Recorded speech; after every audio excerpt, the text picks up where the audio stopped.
हमारी रेडियो। चलो देखो, तुम्हारा मॉडल पेपर जो है गणित का है 2025 का, कोड है 822 बीजी, ठीक है। इसको सॉर्ट आउट करेंगे हम। क्लियर है? पहले इसमें देखेंगे हम बहुविकल्पी क्वेश्चनों को, सारे के सारे क्वेश्चनों को देखेंगे, ठीक है।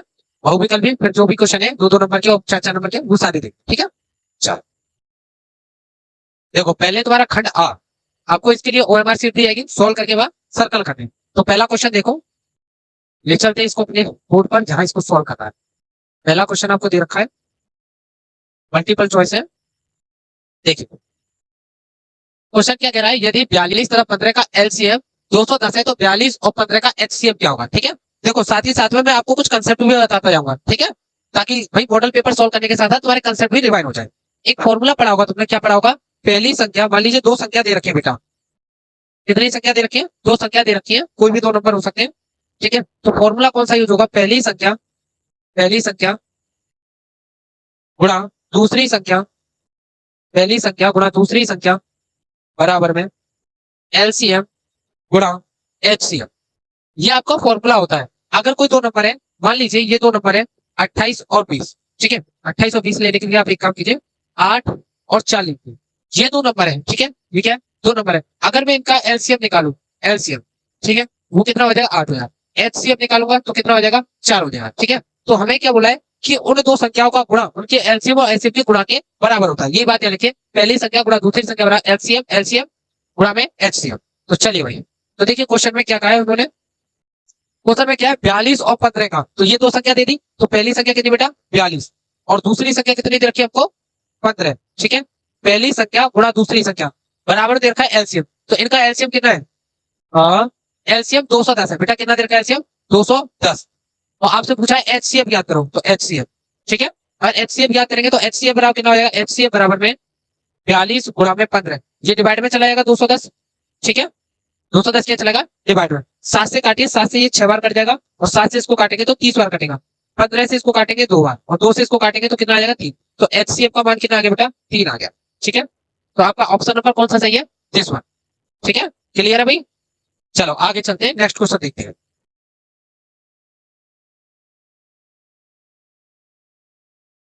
देखिए ये क्वेश्चन दे रखा है हमको, और इसके अभाज्य गुणनखंड पूछे, ठीक है। क्या पूछा है, अभाज्य गुणनखंड। चल सबसे पहले अभाज्य को समझते हैं, अभाज्य क्या मतलब होता है। अभाज्य का मतलब होता है कि ऐसी संख्या, अभाज्य संख्या होती है, अभाज्य संख्या क्या होती है, ऐसी संख्या, ऐसी संख्या, ऐसी संख्या जो खुद से भाज्यो, जो खुद से और एक से भाज्यो, और एक से भाज्यो, भाज्य हो, उसे क्या बोलते हैं, अभाज्य संख्या बोलते हैं। तुम्हारा क्वेश्चन है 240 का अभाज्य गुणनखंड कीजिए, यानी ऐसे टुकड़ों में तोड़िए इसको कि वो खुद से कटे और एक से कटे। तो चलिए देखिए, 240 के बोला है हमें, तो 240, 2 से काटेंगे इसको बेटा तो 120, फिर 2 से काटेंगे तो ये 60 बार कट जाएगा, फिर 2 से काटेंगे तो ये 30 बार कट जाएगा, फिर इसको 2 से काटेंगे 15 बार कट जाएगा, 3 से काटेंगे तो ये 5 बार कटेगा, और 5 से काटेंगे बेटा 1 बार कट जाएगा, ठीक है। तो इसके फैक्टर कितने आ गए, 240 के, 240 के फैक्टर क्या है, ठीक है, गुणनखंड क्या है, तो 2 गुणा 2 गुणा 2 गुणा 2, तो 2 देखिए कितने बार आ रहा है, 4 बार, ठीक है। अच्छा 3 गुणा 5, तो ये आ गए इसके अभाज्य गुणनखंड। अब सवाल बनता है कि सर ऑप्शन में तो कुछ और है, तो चलिए भाई ऑप्शन भी मैच करेंगे। तो देखिए जरा ध्यान से, 1 2 3 4, ये 4 बार आया तो इसको लिखते हैं 2 की घात 4, ठीक है। 3 एक बार है तो 3 की घात 1, 5 एक बार है तो 5 की घात 1, ये हो गया आपका आंसर, ठीक है। तो देखिए कौन सा मैच हो रहा है, 2 की घात 4, 3 की घात 1, ये वाला आंसर, ठीक है। क्लियर है भाई? चलो नेक्स्ट देखते हैं, इसको देखिए।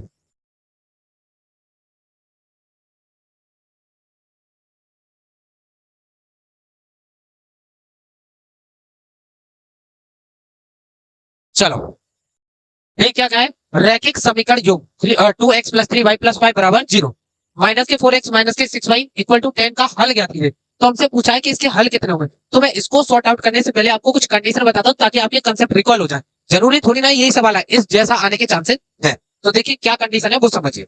देखिए रैखिक योग का मतलब, युग मतलब होता है बेटा पेयर, पेयर मतलब जोड़ा, ठीक है। इसका मतलब क्या होता है, पेयर, पेयर मीन्स क्या होता है, जोड़ा, ठीक है, जोड़ा। यानी हर बार ऐसे जब भी सवाल देगा तो आपको 2 समीकरण देगा, कितने समीकरण देगा, 2 समीकरण देगा, ठीक है। जैसे कि आप इस क्वेश्चन में देख पा रहे हो, एक समीकरण ये रही और एक समीकरण ये रही, ठीक है। तो समीकरण किस रूप की होगी, कैसी उनकी शक्लें होंगी, तो समीकरण आपको कुछ ऐसे दिखेंगे, a1 x प्लस में b1 y, प्लस में C1 बराबर 0। तो ये आपकी एक समीकरण होगी बेटा, ठीक है।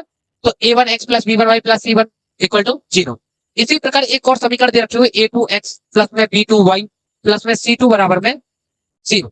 ये आपको दो समीकरण दे रखे होंगे और इन समीकरणों को देने के आधार पर आपसे 3-4 प्रकार के क्वेश्चन पूछेंगे। जैसे पूछेगा कि इन समीकरणों के कितने हल होंगे, ठीक है। ये समीकरण संगत है असंगत है, ठीक है। अभी हम सवाल के हिसाब से चलेंगे, ठीक है। हमसे पूछा हल के बारे में, ठीक है।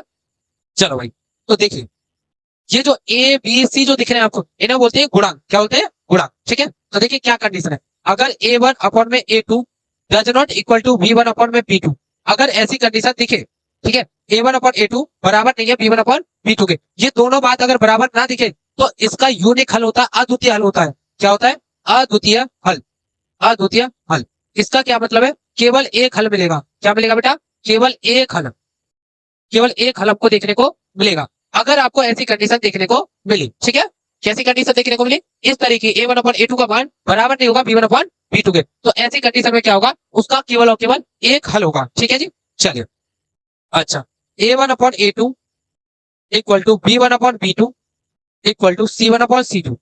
अगर ऐसी कंडीशन मिल गई, तो अगर ऐसी कंडीशन देखने को मिली तो इसके अनंत हल होंगे। कितने हल होंगे? अनंत। अपरिमित रूप बहुत सारे होंगे जिन्हें आप काउंट भी नहीं कर सकते। तो कितने हल होंगे भैया? अपरिमित रूप से अनेक हल। अपरिमित अपरिमित रूप से अपरिमित रूप से अनेक हल।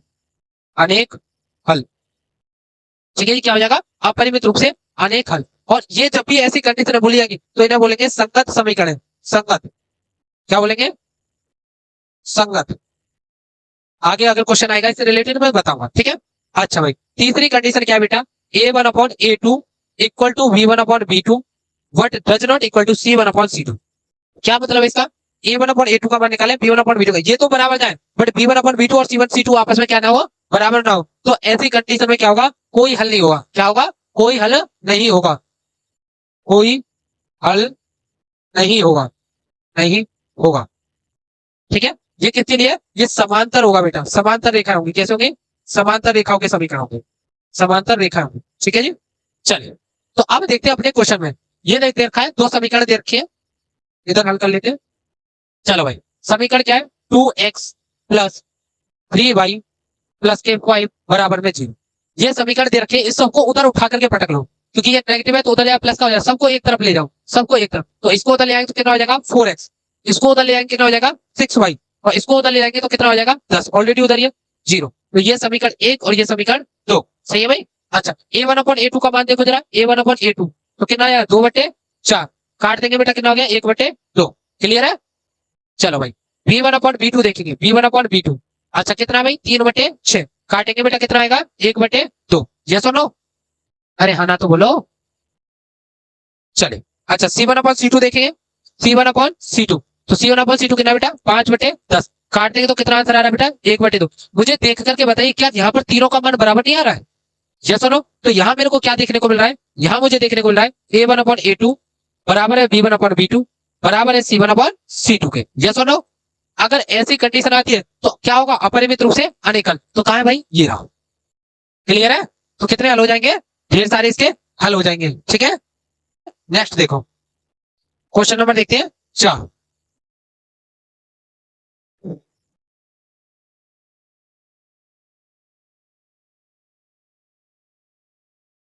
देखिए क्वेश्चन में आपसे क्या कहा है? एक द्विघात समीकरण दे रखी है और कहा है शून्याङ्कों का गुणनफल ज्ञात कीजिए। तो भाई देखो, इससे संबंधित आपको दो सवाल देखने को मिलेंगे, शून्याङ्कों का योगफल या शून्याङ्कों का गुणनफल। जब आपको एक द्विघात समीकरण देगा, क्या देगा?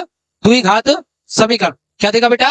द्विघात समीकरण। सर द्विघात समीकरण कौन सी होती है? जिसकी घात कितनी हो? 2 हो, उसे क्या बोलेंगे भाई? द्विघात समीकरण बोलेंगे। और जो भी द्विघात समीकरण होती है बेटा, उसके दो हल होते हैं। कितने होते हैं? 2। और उन हलों को क्या बोलते हैं बेटा? मूल बोलते हैं। क्या बोलते हैं? मूल। तो मूल कितने हो जाएंगे? अल्फा और बीटा। क्या हो जाएंगे? अल्फा और बीटा। सर द्विघात समीकरण की शकल कैसी होगी बेटा? शकल कुछ ऐसे दे रखी हो, ax² प्लस में bx प्लस में c बराबर में 0। ये आपकी द्विघात समीकरण है। सर कैसे द्विघात समीकरण है? क्योंकि इसकी घात कितनी है? 2। ये घात दिख रही है कितनी बेटा? 2। और इसके मूल कितने बेटा? Alpha beta. ये इसके हल है, हल। क्या चीज है? हल। तो आपको क्वेश्चन कौन कौन सा देगा? मूलों का योगफल। मूलों का योगफल। क्या देगा बेटा? मूलों का योगफल। तो योगफल का फॉर्मूला क्या होगा? अल्फा प्लस बीटा बराबर, याद रखोगे, माइनस बी अपॉन ए। क्या फॉर्मूला होगा बेटा? माइनस के बी अपॉन ए। यस और नो? अच्छा, मूलों का गुणनफल।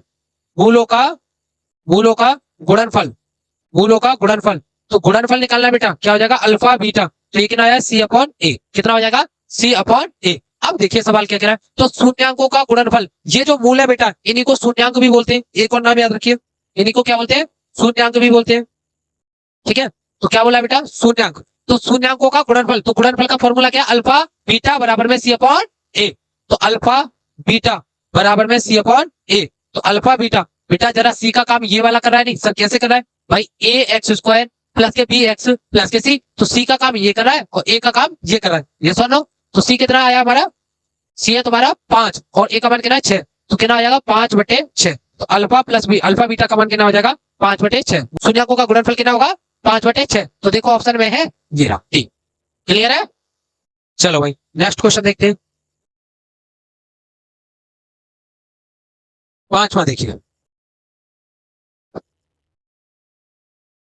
आप सभी को सलाह है जो ट्राइग्नोमेट्री में जो टेबल दे रखी है उसको अच्छे से याद कर लें, ठीक है, उसी से क्वेश्चन बनाया हुआ है, उसी टेबल से, ठीक है। चलो मैं लिख देता हूं, सवाल को तो बाद में देखेंगे। अच्छा भाई, इधर 0 degree, 30 degree, 45 degree, 60 degree, 90 degree, आपको ये टेबल याद करनी है, ठीक है। चलो इधर ले लेते हैं sine theta, cos theta, tan theta, cot theta, sec theta, cosec theta, ठीक है भाई। चलो साइन 0 की वैल्यू 0, साइन 30 की वैल्यू 1/2, साइन 45 की वैल्यू 1/√2, साइन 60 की वैल्यू √3/2, साइन 90 की वैल्यू कितनी होती है 1 होती है, ठीक है। अच्छा जी, कॉस 0 की वैल्यू 1, कॉस 30 की वैल्यू √3/2, कॉस 45 की 1/√2, कॉस 60 की 1/2 और इसकी 0। मैं पूरी टेबल नहीं लिखने वाला, आपकी बुक में दे रखी है, ठीक है, वरना आपके इस सैंपल पेपर को हल कराने में कम से कम 4 से 5 घंटे चाहिए, करा रखा है ना सब। चलो टेन 0 की वैल्यू कितनी होती है बेटा, कौन बताएगा, 0। अच्छा टेन 30 की 1/√3, टेन 45 की 1 और टेन 60 की √3 और टेन 90 की कितनी होती है बेटा अपरिभाषित, कैसी होती है बेटा अपरिभाषित। अब जरा अपने सवाल को देखिए, ठीक है, क्या देखेंगे सवाल, आपसे हो रखा है टेन थीटा बराबर √3 है बेटा, तो टेन थीटा में देखो √3 कितने की वैल्यू है 60 की वैल्यू है, कितने की है भाई 60 की, कितने की वैल्यू है भाई 60 की है, कितने की वैल्यू है 60 की, तो टेन थीटा देखिए, तो मैं इसको क्या लिख सकता हूँ, टेन थीटा बराबर बेटा √3, टेन 60 की वैल्यू है कितने की है टेन 60, टेन से टेन खत्म हो जाएगा, थीटा बराबर कितना आ जाएगा बेटा 60 डिग्री, तो थीटा का मान कितना है 60 डिग्री, आपको थीटा का ही मान पूछा है, तो देखो कौन सा ऑप्शन हो जाएगा बी, ठीक है। नंबर 5 हल किया था अभी, क्वेश्चन नंबर 6 को देखिए,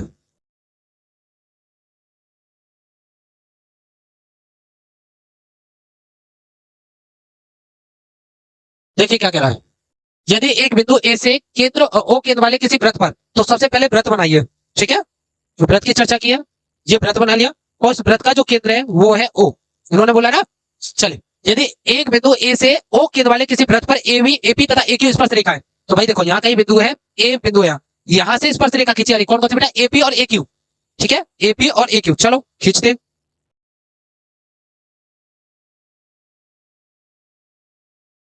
ये स्पर्श रेखा खींच रही, स्पर्श रेखा क्या होती है, ऐसी रेखाएं जो किसी वृत्त को क्या करें एक ही बिंदु पर टच करें, उन्हें क्या बोलते हैं स्पर्श रेखाएं, तो ये मैंने बोल दिया ये पी है और ये क्यू बिंदु है, ठीक है। चलो हाँ भाई, एपी एक्यू स्पर्श रेखा परस्पर 80 डिग्री के कोण पर झुके, एपी और क्यू, एपी ये रही और एक्यू ये रही, तो कितने कोण पर झुकी हुई है 80 डिग्री के कोण पर झुकी हुई है, ठीक है। अच्छा तो पीओए का मान, तो पीओए, तो पीओए हमें क्या है इसका मान निकालना है, पीओए, इसको इससे मिला दो, तो हमें ये वाला मान निकालना है, ये वाला, ठीक है, क्या करना है पीओए का मान निकालना है, ठीक है। अच्छा भाई, तो देखो तुम लोगों को ये तो पता होगा पी ए क्यू, ठीक है, प्लस में पीओ क्यू का मान कितना होगा 180 डिग्री, क्यों चतुर्भुज के चारों कोणों का योग कितना होता है 360, ये 90 होता है, ये 90 होता है, ठीक है, ये 90 ये 90।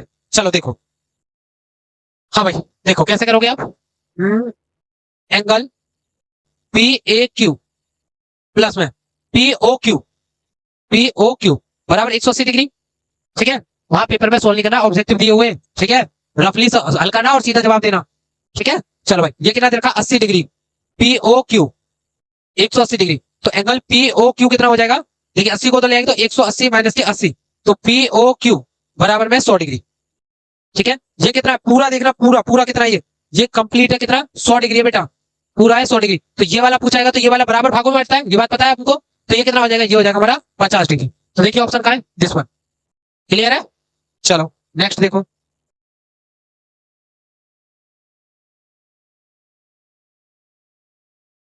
यदि एक घटना, चलिए प्रायिकता से आपका क्वेश्चन है,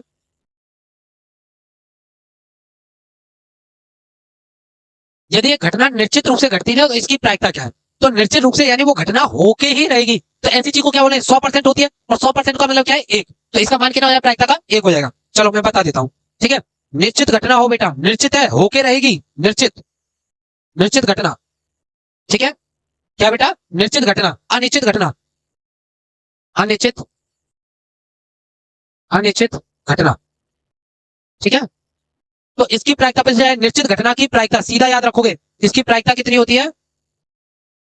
पीई बराबर में एक, कितनी होती है? एक। और इसकी घटना की प्रायिकता क्या होती है? की प्रायिकता जीरो, प्रायिकता, तो पीई डैश बोल देता हूं उसको, बराबर में जीरो, ठीक है। जैसे कि हम बोले कि भाई आसमान से रसगुल्ले गिरेंगे, इसकी क्या प्रायिकता है? अभी तक ऐसा हुआ है? अब ये मत बोलना कि सर हम एरोप्लेन ले जाके ऊपर से टपका देंगे, ठीक है। प्राकृतिक घटना नहीं है, क्योंकि ये तुम लोग कर रहे हो, ठीक है। वैसे तो आप कुछ भी कर सकते हो। तो आसमान से रसगुल्ले टपकने की संभावना 0% है, ठीक है। तो ऐसी घटना जो अनिश्चित हो नहीं सकती, उसकी प्रायिकता कितनी होती है बेटा? जीरो। और जो घटना पक्का होके रहेगी, उसका प्रायिकता कितनी होती है बेटा?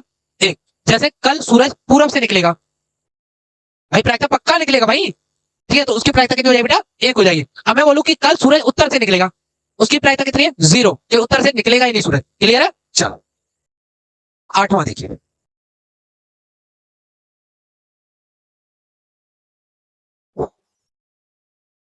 हाँ भाई, आर त्रिज्या वाले ठोस अर्धगोले का कुल पृष्ठीय क्षेत्रफल, क्या कह रहा है बेटा? आर त्रिज्या वाले एक ठोस अर्धगोले का पृष्ठीय क्षेत्रफल। तो भैया सुनो बेटा, तुम लोगों को याद होगा ये क्या बेटा? गोला है, जो ठीक से नहीं बना है, अब लगभग लगभग सही है। ये बेटा गोला है और इसकी त्रिज्या कितनी है बेटा? आर। इसका पृष्ठीय क्षेत्रफल पूछो बेटा, कुल पृष्ठीय क्षेत्रफल, तो कुल पृष्ठीय क्षेत्रफल कितना होगा बेटा? कुल पृष्ठीय क्षेत्रफल कितना होता है, कौन बताएगा?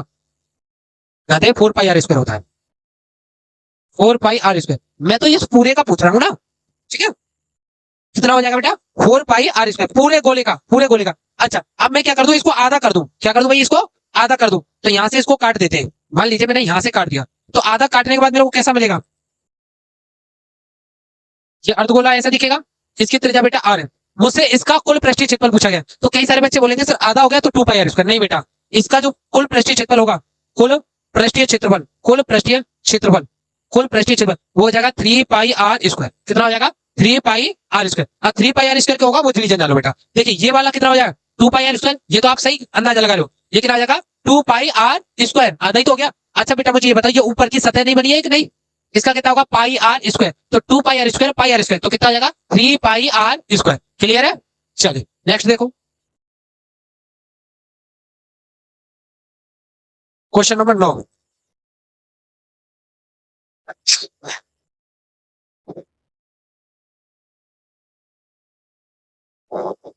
चलिए भाई, क्वेश्चन नंबर 9 में क्या कहा है हमसे? क्वेश्चन कह रहा है दो बिंदु 3, 2 और 1, 4 के बीच की दूरी। देखो भाई, दो बिंदु दे रखे हैं और उनके निर्देशांक है।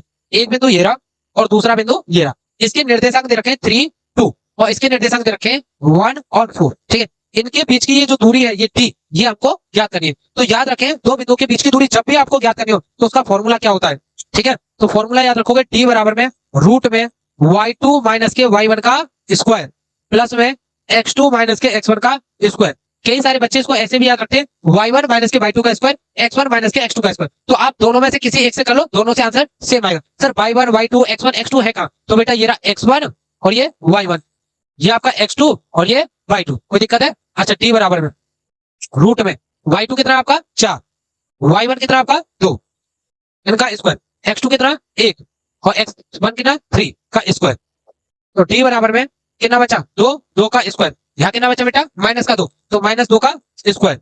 तो टी बराबर में 2 का स्क्वायर करेंगे कितना हो जाएगा? 4, और इसका स्क्वायर करेंगे बेटा कितना आएगा? 4। तो कितना आ गया? रूट में 8। चेक करो आंसर, ऐसा कुछ दिख रहा है? नहीं दिख रहा। तो इस रूट 8 को हम तोड़ के लिखें तो जरा देखो, 2 से 4 बार, 2 से 2 बार और 2 से 1 बार, तो इनका जोड़ा बन रहा है, ये अंदर से बाहर आ जाएंगे, जिसका जोड़ा बनता है वो बाहर आ जाता है। तो इसको क्या लिख देंगे भाई? इसको लिख देंगे 2, ठीक है, √2। ये आपका आंसर है। चेक करो भाई, ये क्लियर? बताओ कोई दिक्कत? चलिए भाई 10वां क्वेश्चन देखिए।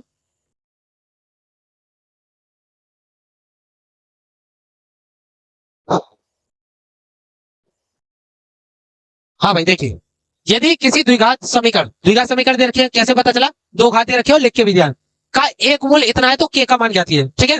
अगर ऐसा क्वेश्चन कभी भी दिया हो कि उसका एक मूल दे रखा है दूसरा पूछा है, तो उस मूल को उठा करके रख दीजिए, आंसर आपका आ जाएगा। ठीक है, चलिए समीकरण क्या है बेटा, समीकरण 4x² प्लस 4kx माइनस के 5 बराबर में 0। ठीक है, इसका एक मूल क्या है, का मूल, का मूल कितना भाई, 1/2। तो उठा करके इसको इसमें रख दीजिए, तब देखिए भाई इसको मूल x बराबर कितना दे रखा है, 1/2। ठीक है, तो रख दीजिए, x का मान रखने पर, x का मान रखने पर, रखने पर x का मान रखे तो कितना आया 4, x कितना बेटा 1/2 का स्क्वायर प्लस 4 के x कितना 1/2 माइनस के 5 बराबर में 0। कोई दिक्कत, चलिए भाई 4 ये कितना हो जाएगा 1/4 प्लस में 2 से इसको काट दे तो कितना आएगा 2 के आएगा माइनस के 5 बराबर में 0। 4 से ये कट गया 1 प्लस 2 के माइनस के 5 बराबर में 0। ये सब उधर भेज दो, बस के वाले को छोड़ दो। 5 उधर जाएगा तो प्लस का हो जाएगा, तो 5, 1 उधर जाएगा तो माइनस के 1, तो 2 के बराबर, तो 2 के बराबर कितना आ जाएगा भाई, ये हो जाएगा 4। ठीक है, तो यहां से के निकालूंगा तो कितना आ जाएगा 2 डिवाइड में जाएगा 4/2, काट देंगे तो के बराबर कितना आ गया 2। तो के का मान कितना हो जाएगा 2। चेक करो है इसमें, ये रहा। ठीक है भाई, डन है, कोई दिक्कत, चलो नेक्स्ट देखो, क्वेश्चन नंबर 11। कराने लायक बिल्कुल भी नहीं है बट करा देता हूं। चलो, चलो भाई इनको हमें क्या करना है, जोड़ना है। ठीक है, 1 2 1 + 2 + 3 + 4 + 5 + 6 + 7 + 8 + 9, सिंपल है। इसको क्या है, ये 3 3 और 3 6 6 और 4 10 10 और 5 15 21 28 36 45, तो आंसर कौन सा आ जाएगा 45। अरे भाई जोड़ने में तो कोई दिक्कत नहीं होनी चाहिए। ठीक है, चलो नेक्स्ट देखो, 12वां देखिए, बहुत बढ़िया क्वेश्चन है।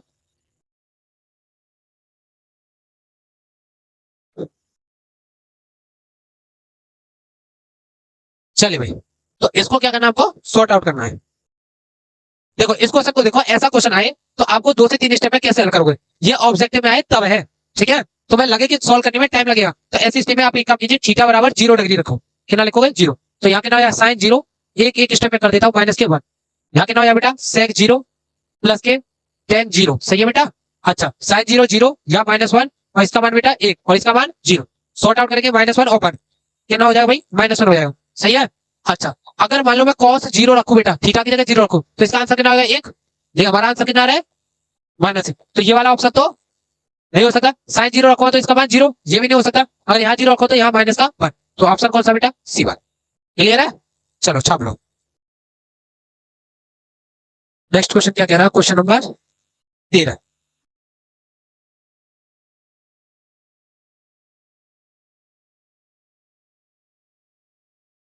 ये क्या कह रहा है, यदि कुछ आंकड़ों का माध्य बहुलक क्रमशः 32 और 35 है, बेटा समझ में आए।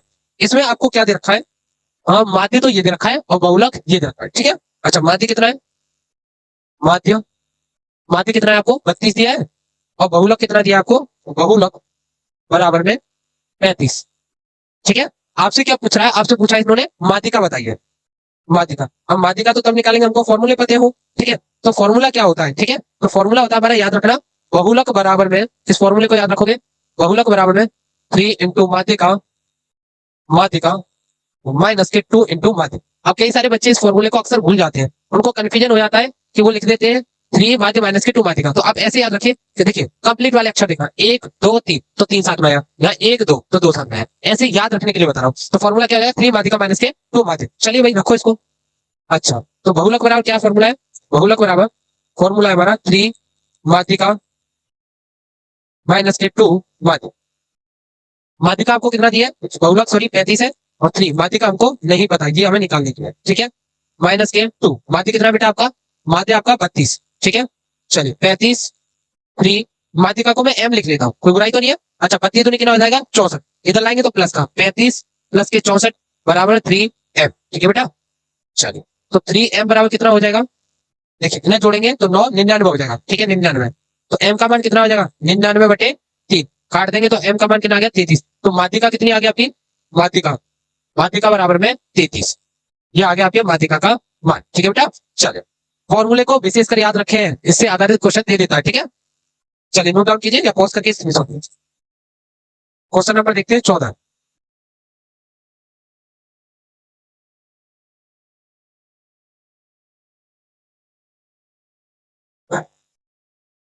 क्या कहा है, cos थीटा बराबर √3/2 है, तो cos 2 थीटा का मान बताइए। ठीक है, अच्छा भाई, cos थीटा बराबर कितना दिया है, √3/2।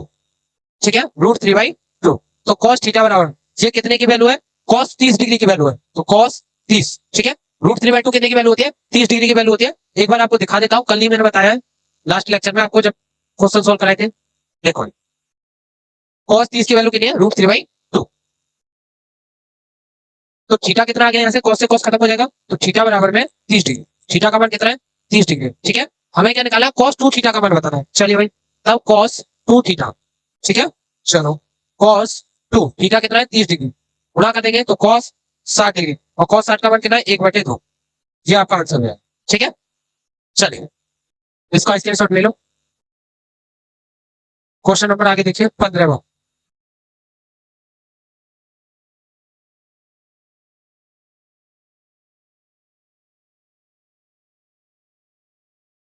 क्वेश्चन नंबर 15 देखिएगा, क्या कह रहा है, दो पांचों को एक साथ उछालने पर, दो पांसे हैं जो आप लूडो खेलते हो उसी के डाइस बोलते हैं। ठीक है, दो पांचों को एक साथ उछालने पर दोनों पांचों में प्राप्त संख्या का अंकों का योगफल 10 होने की प्रायिकता। चलो, तो पहले दो पांसे उछालेंगे। देखो भाई, मैं पूरा डिटेल में सवालों को करा रहा हूँ, समय लगेगा। ठीक है, लेकिन कंसेप्ट क्लियर हो जाए।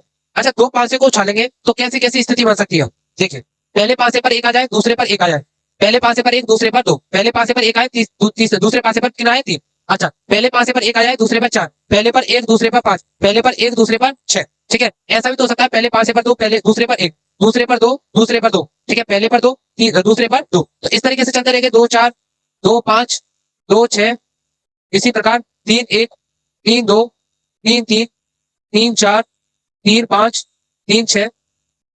पहले पांसे पर 4 आ जाए, दूसरे पर एक, पहले पर 4, दूसरे पर दो, पहले पर 4, दूसरे पर 3, पहले पर 4, दूसरे पर 4, पहले पर 4, दूसरे पर 5। इस तरीके से टोटल जो कंडीशन बन के आएंगी वो कितनी बन के आएंगी, 36 बन के आ जाएंगी। आपको पेपर में ये दिखानी नहीं है, मैं आपको समझाने के लिए लिख रहा हूं ताकि आपको क्वेश्चन एकदम फील हो जाए। ठीक है, 6 1, 6 2, 6 3, 6 4, 6 5, 6 6। अगर आप दो पांचों को उछालोगे तो टोटल आउटकम जो बने वो इतने सारे बनेंगे। ठीक है, अगर दो पांचों को उछालोगे तो इनमें से कोई ना कोई एक नंबर आने की संभावना पक्का रहेगी। ठीक है, 101% रहेगी। ठीक है, हमसे क्या करा है, दो पांचों एक साथ उछालने पर दोनों पांचों का प्राप्त अंकों का योगफल 10 होना चाहिए। अब देखो ऐसी कौन सी कंडीशन दिख रही है जहां पर योग 10 दिख रहा है, तो भाई देखो, इन्हें जोड़ेंगे, 2, ये 3, ये 4, ये 5, ये 6, ये 7, तो ये वाला तो हो नहीं सकता कि भाई जोड़ करके 7 आ रहा है। अच्छा, यहाँ पे 3 4 5 6 7 8, ये भी नहीं। देखो, यहाँ जोड़ेंगे तो कितना, 4, यहाँ जोड़ेंगे 5, यहाँ जोड़ेंगे 6, यहाँ जोड़ेंगे 7, यहाँ जोड़ेंगे 8, यहाँ जोड़ेंगे 9, ये भी नहीं हो सकता। यहाँ जोड़ेंगे 5, यहाँ जोड़ेंगे 6, यहाँ जोड़ेंगे 7, यहाँ जोड़ेंगे 8, यहाँ जोड़ेंगे 9, यहाँ जोड़ेंगे तो 10। देखो, पहले कंडीशन मिल गई, जोड़ करके 10 आना चाहिए। ये तो कह रहा है योगफल कितना होना चाहिए, 10 होना चाहिए। अच्छा, ये वाले नहीं हो सकते, ये वाले नहीं हो सकते, ये जोड़े तो 8 हो रहे हैं, ये 9 हो रहे हैं, ये वाले हो रहे हैं, जोड़ के कितना आ रहा है, 10 आ रहा है। ठीक है, अच्छा, ये वाले नहीं हो रहे, ये वाला 8 हो रहा है, ये 9, ये वाला जोड़ के कितना आ रहा है, 10 आ रहा है। ठीक है, तो हमसे कहा है कि जोड़ करके 10 आना चाहिए, तो टोटल आउटकम कितने हैं। ठीक है, फेवरेबल कंडीशन कितनी है, तो एनी का मान कितना है जो हमको चाहिए। ठीक है, तो 1 2 3, और टोटल आउटकम कितने हैं, सैंपल स्पेस कितना है, प्रति दशम कितना है, तो कितने 36 हो गए। 6 ये रहे, 6 दूनी 12, 6 28, 6 24, 56, 6 36। तो हमें प्रायिकता निकालनी है, तो प्रायिकता निकालेंगे तो पीई बराबर में एन ई बटे में एन एस। सही है, अच्छा, एन ई कितना है, 3, एन एस कितना है, 36, काट देंगे तो कितना आया, 1/12। देखो 1/12 का है, ये रहा। उम्मीद करता हूँ क्वेश्चन में कोई दिक्कत नहीं होगी। फुल एम देखते हैं, ये हमारा हो गया, ये वाला देखिए।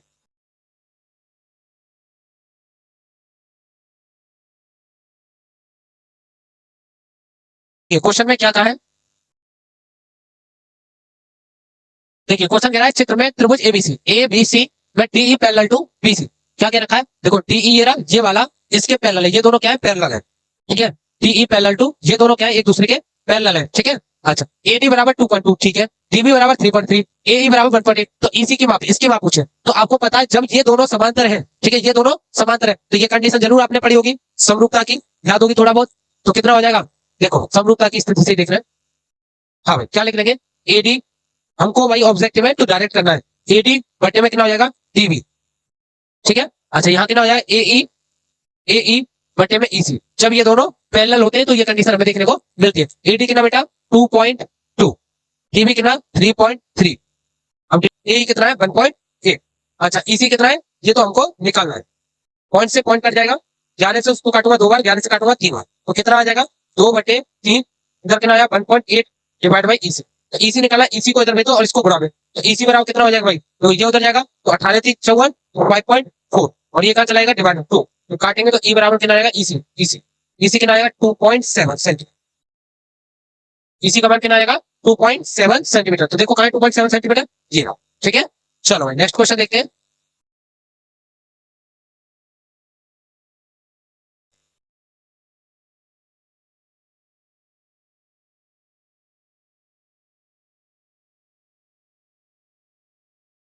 देखिए क्या कह रहा है, निम्नलिखित सारणी का बहुलक वर्ग ज्ञात कीजिए। बहुलक वर्ग, अब बहुलक वर्ग क्या होता है वो समझो, पहले बहुलक का मतलब समझिए। ऐसा कोई नंबर जो सबसे ज्यादा बार आया हो उसे बोलते हैं बहुलक।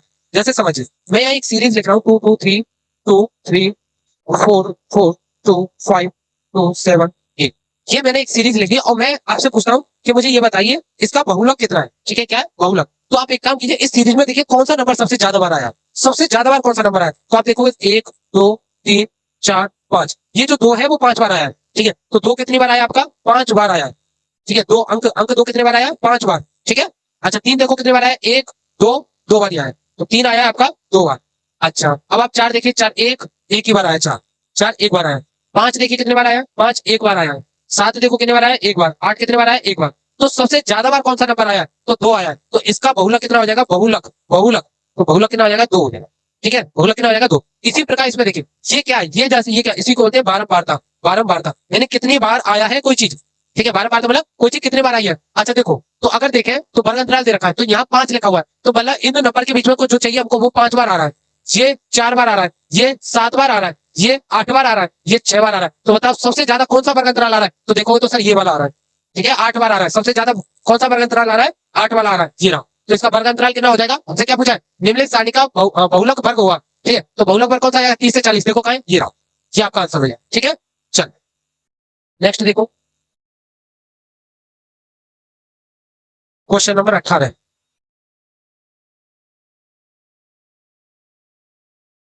इसका मान पूछा हमसे। चलिए, टेन थीटा गुणा में कॉट थीटा का मान बता रहा है। ठीक है जी, टेन थीटा कॉट थीटा बराबर कितना होता है, अगर आप लोगों को बताया तो 1/tan थीटा फॉर्मूला है भाई, ये इससे ये कैंसिल हो जाएगा, आंसर कितना आ गया 1। चेक करो आंसर का, ये रहा। ठीक है, चलो नेक्स्ट देखो,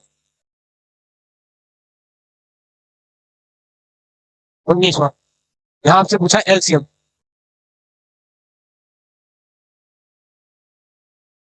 इसका पूछा भाई एलसीएम। चलो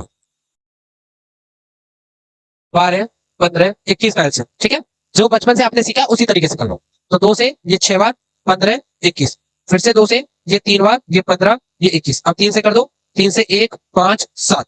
ठीक है, अब 5 से डिवाइड होगा 1 1 7, अब 7 से। ठीक है, 1 1 1। ठीक है, अच्छा इनका गुणा कर दो, तो एलसीएम कितना हो जाएगा भाई, एलसीएम 2 गुणा 3 गुणा 5 गुणा 7। ठीक है, चलो भाई और कुछ रहता नहीं हो, तो 5 7 35 35 105 105 दूनी 210 210 दूनी 420, तो आपका एलसीएम कितना हो गया 420 हो जाएगा। ठीक है बेटा, चलिए ये हो जाएगा आपका आंसर। अब देखिए 20वां क्वेश्चन ऑब्जेक्टिव में आपका,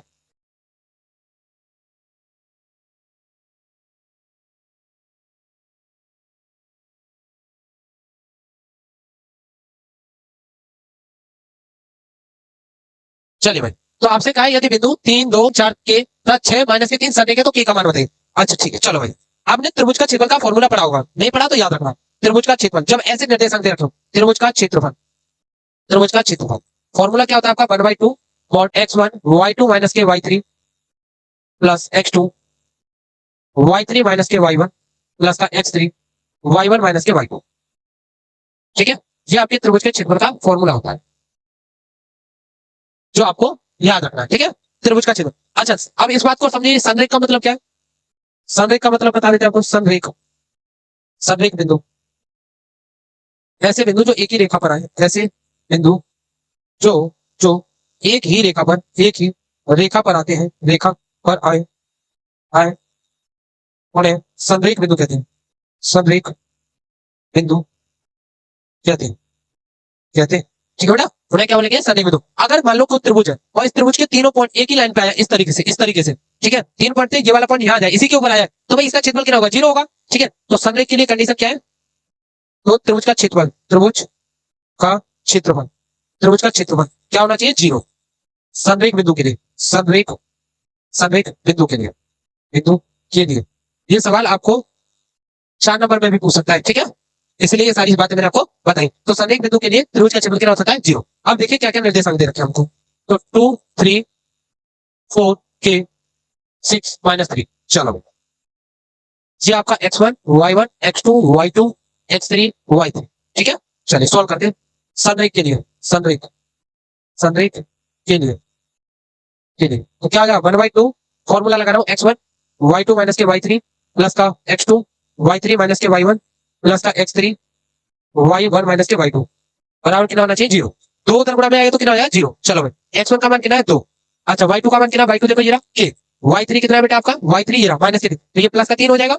चलिए प्लस x2 देखो कितना है? 4। y3 कितना है? माइनस के 3। y1 कितना है? माइनस के 3 प्लस का x3 कितना है?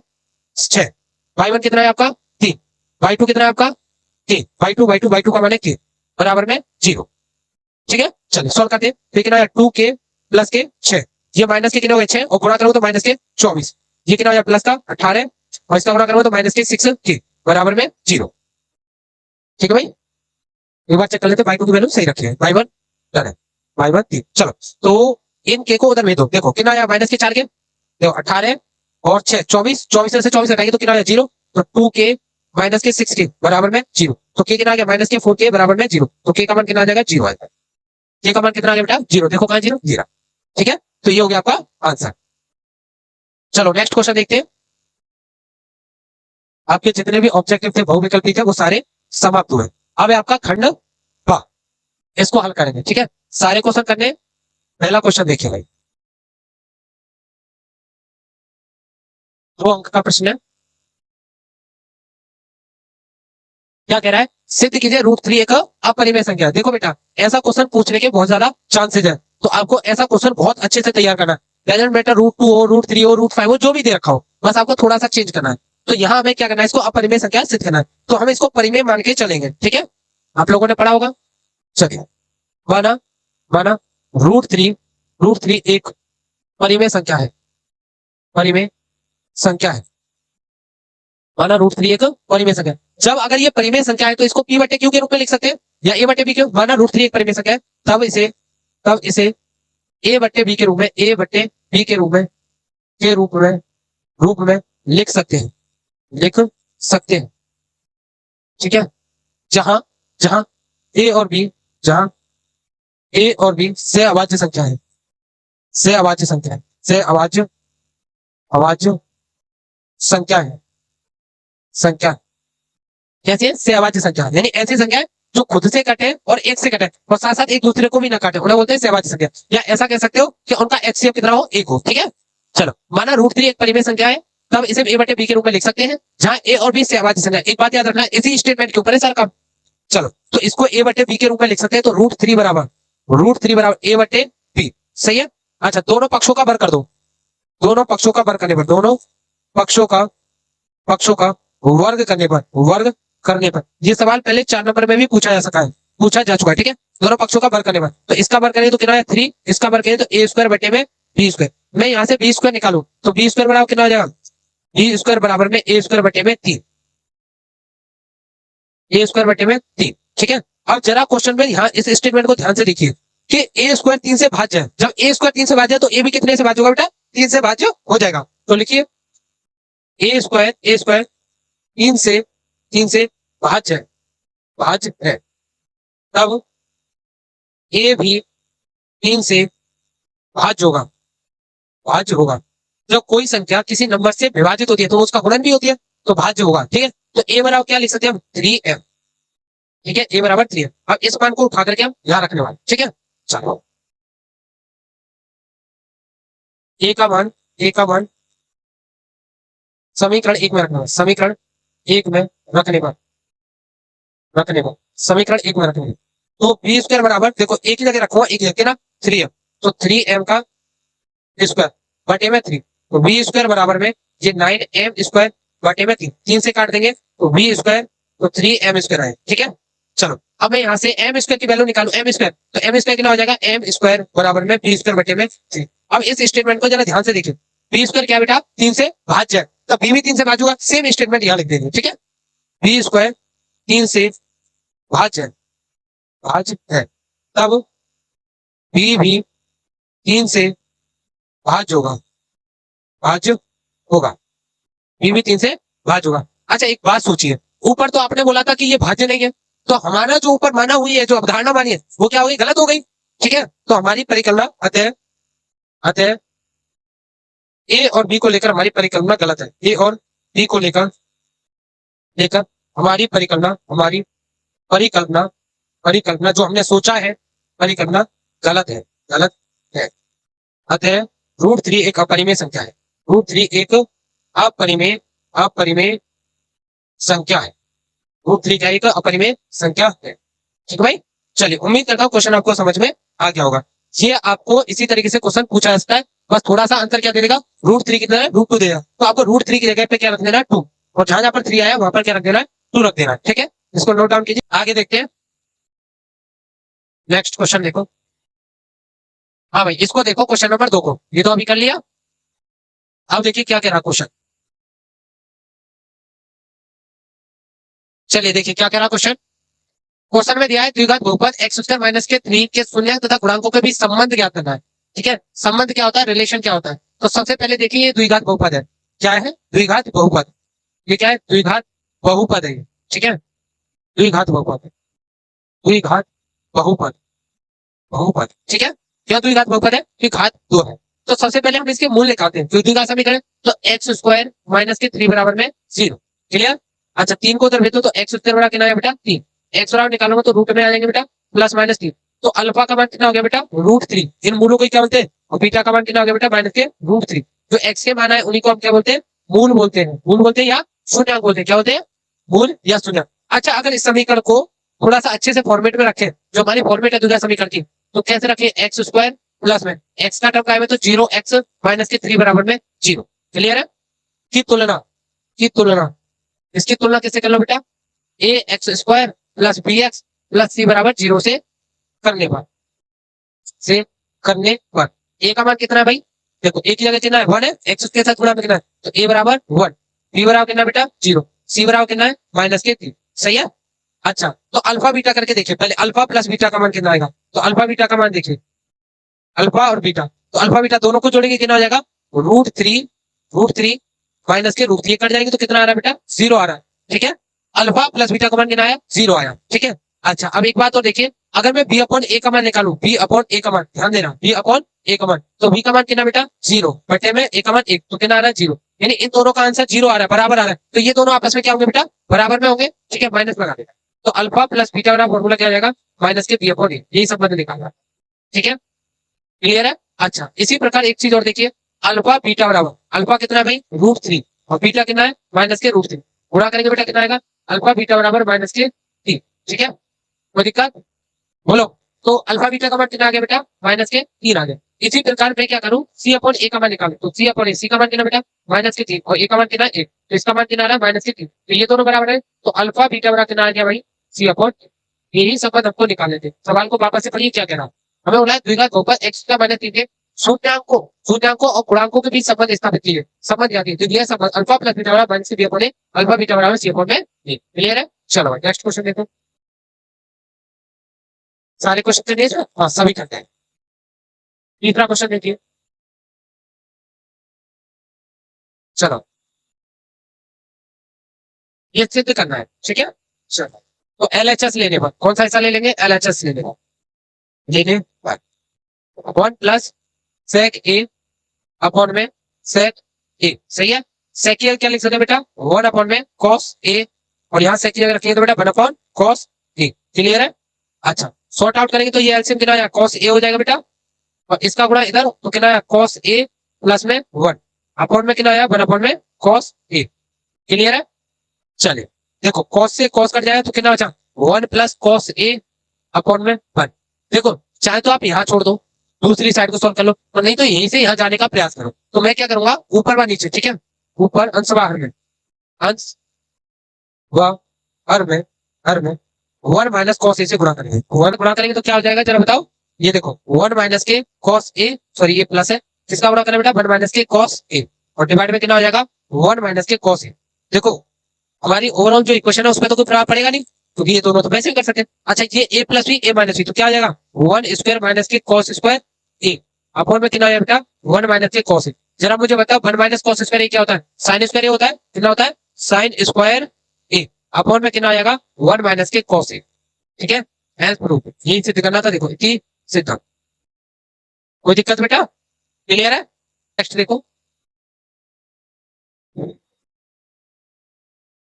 इसमें क्या पूछा है, निम्नलिखित सारणी का माध्य ज्ञात। चलो भाई, ऐसा क्वेश्चन पूछने की आशंका है, तो कैसे सॉर्ट आउट करोगे। देखो भाई, इस पेपर में से बहुत कुछ फंस सकता है, तुम्हारा याद रखना। ठीक है, क्या निकालना है माध्य। ठीक है, तो मैंने आपको बताया है कि आपके सिलेबस के अंदर दो प्रकार का माध्य है। ठीक है, एक तो ऐसे सिंपल डाटा दे रखा होगा, इस तरीके से आंकड़े दे रखे हो 2 3 5 8 3 2 5, इस तरीके से आंकड़े दे रखे होंगे, उनका माध्य निकालना। तो उनका माध्य निकालने का तरीका मैंने कैसे बताया था बेटा, सबको जोड़ दो और जितने भी नंबर है उनसे डिवाइड कर दो। तो देखो 1 2 3, देखो इनका माध्य निकालना, पहले इनका माध्य सीखिए। तो इनको जोड़िए, 2 और 3 5, 5 और 5 10, 18, 18 और 3 कितने हो जाएंगे 21, 21 2 23, 23 और 5 28। ठीक है, सब आंकड़ों को जोड़ दो, 2 plus 3 plus 5 plus 8 plus 3 plus 2 plus 5, कितने आए थे बेटा ये। चलो कितने नंबर है 3 6 7 7। ठीक है, माध्य निकालना, एक्स बार से शुरू कर दे। तो एक्स बार बना, जोड़े तो कितना आया था 28, बटे में 7 काट देंगे तो एक्स बार का मान कितना आ गया बेटा 4 आ गया। तो याद रहे, इस प्रकार के आंकड़े कभी भी दे रखे हो, ठीक है, इस प्रकार से आंकड़े कभी भी दे रखे हो तो उसका माध्य इस वाले फॉर्मूले से निकाल दे। सबको जोड़िए, बटे में जितने भी नंबर है उससे भाग कर दीजिए। लेकिन इस वाले का कैसे करेंगे, इस वाले का आप लोग सीखिए। ठीक है, चलो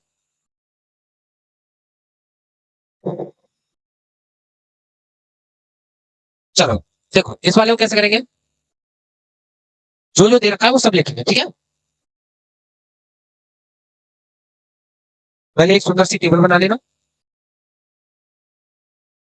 हाँ भाई, इधर क्या दे रखा है, वर्ग अंतराल, वर्ग अंतराल।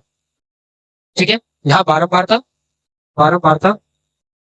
ठीक है, चलो वर्ग अंतराल कितने कैसे कैसे चल रहा है, 0 से 10, 10 से 20, 20 से 30, 30 से 40, 40 से 50 और 50 से कितना चला भाई 60। इसके अलावा कुछ चल रहा है। चलो अब आगे देखिए, अब क्या 12 बार तक कितनी दे रखी है हमें, 12 बार तक अर्थ होता है कितने बार वो रिपीट हुआ है, 7 5 8 13 20 7। ठीक है, तो सबसे पहले आपको क्या निकालना पड़ेगा, इनका मध्यमान निकालना पड़ेगा। क्या निकालना पड़ेगा, मध्यमान, जिसको क्या बोलते हैं एक्स आई बोलते हैं। क्या बोलते हैं एक्स आई। ठीक है, तो एक्स आई कैसे निकालते हैं वो सीखिए आप लोग। एक्स आई कैसे निकालोगे, इनको जोड़ो और 2 से भाग मारो। 10 और 0 कितना आया 10, 10 को 2 से भाग मारेंगे बेटा कितना आ जाएगा 5।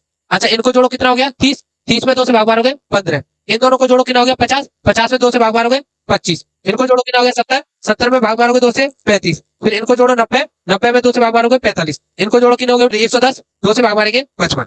ठीक है, ऐसा सवाल कभी भी दे रखा हो तो पहले आपको मध्यमान निकालना पड़ेगा, और इसको बोलते हैं बेटा एफ। क्या बोलते हैं एफ। अब देखो इनका गुणा कर दो बस। आप क्या करना है भाई, केवल और केवल अब गुणा करना बाकी है। ठीक है, चलो गुणा कराओगे तो क्या आएगा जरा देखो। हाँ भाई, इनका गुणा करो एफ आई एक्स आई, बोलो गुणा करके कितना आ रहा है। इनका गुणा करेंगे 35 और ये 75, 25 अट्ठे 200, 350 और 35 से 105, 450, 455। सही भाई, 35 350, 35 से 105, 450, 455। सही तो क्या है, और ये कितना आ जाएगा बेटा 900, और इनका गुणा करेंगे तो कितना हो जाएगा, तो 5 सत्ते 35 और 5 सत्ते 35 38। सही है भाई, चलो अब देखो इनको हमें क्या करना है, जोड़ना है। क्या करोगे, जोड़ना है। हमें क्या निकालना है, इसका माध्य निकालना है। और माध्य का फॉर्मूला क्या होता है बेटा, माध्य बराबर summation of F I X I upon में समेशन ऑफ एफ आई। तो एक्स बार बराबर, तो समेशन ऑफ एफ आई, ये सब जोड़ने हैं बेटा, ये सब जोड़ने हैं। चलो summation of F I X I, तो जोड़ोगे साथ में, ये कितना हो जाएगा 110 और ये 310 हो जाएंगे। 310 355 755 1655 1655 1955 और 1955 1960 2040 हो जाएगा। कितना आ जाएगा 2040। एक बार चेक कर लेना भाई, जोड़ने में कुछ गड़बड़ी ना हुई हो। हाँ भाई, अब जोड़ेंगे किसको, एफ को। समेशन ऑफ एफ आई निकालो, समेशन ऑफ एफ आई। ये कितना है 7 12 20 33 53 60, कितना हो जाएगा बेटा 60। कोई दिक्कत, चलो भैया इसकी जगह वैल्यू रख दो, तो कितना है 2040 बटे में कितना आया भाई 60। 0 से 0, तो एक्स बार बराबर 6 18 और 6 चौक 24। ठीक है, 6 18 6 चौक 24। कोई दिक्कत बेटा, ये आ जाएगा आपका माध्य। तो माध्य कितना आ गया हमारा 34 आ गया। क्लियर है, डन। चलो नेक्स्ट क्वेश्चन देखते हैं। क्वेश्चन नंबर ई देखना है ना।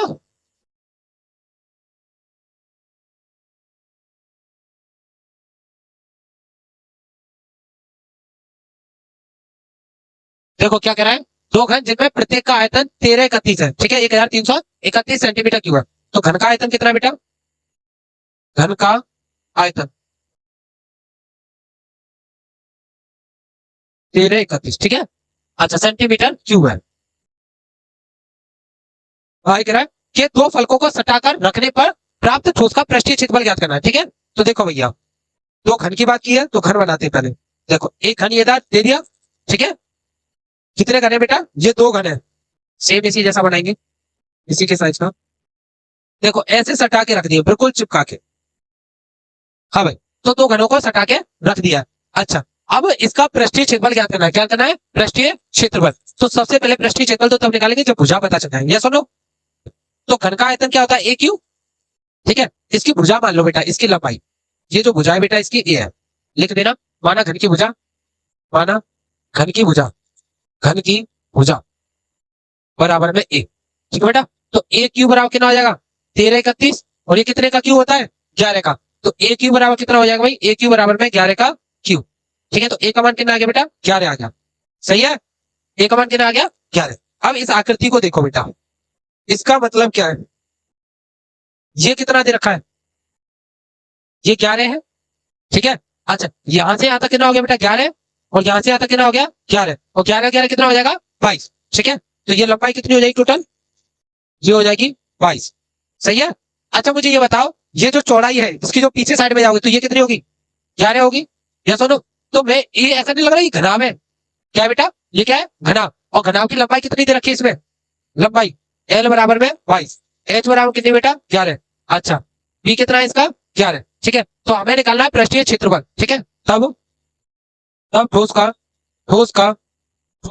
पृष्ठीय क्षेत्रफल, पृष्ठीय क्षेत्रफल, तब ठोस का पृष्ठीय क्षेत्रफल। तो फॉर्मूला क्या होता है बेटा, कौन बताएगा, 2 LH HB और BL, सही है बेटा, ये फॉर्मूला हो जाएगा। अच्छा जी, हमें तो क्षेत्रफल निकाला, ए बराबर 2, L कितना है भाई 22, और ये कितना है 11, ये कितना बेटा 11, ये कितना 11, ये 11, और गुणा में बेटा 22, सही है। चलो भाई, तो देखो ए बराबर में 2, देखो 11 इसमें 11 इसमें, ध्यान देना कैलकुलेशन इजी पड़ेगी, 11 11 और 11 11 इनमें। तो बेटा 121 नहीं होया, तो 11 इससे ले रहा हूँ, 11 इससे ले रहा हूँ, तो कितना आया 121। अच्छा बेटा, यहाँ कितना बचा, 2 बचा, यहाँ सुनो। तो यहाँ कितना बचा 2, यहाँ कितना बचा बेटा 1, और यहाँ कितना बचा बेटा 2, 2 4 4 के 5 5 दूनी 10। तो ए बराबर कितना आ जाएगा, 1210 आ जाएगा बेटा, सेंटीमीटर स्क्वायर, ठीक है। ये आ गया तुम्हारा पृष्ठीय क्षेत्रफल, ठीक है। चलो नेक्स्ट क्वेश्चन देखो।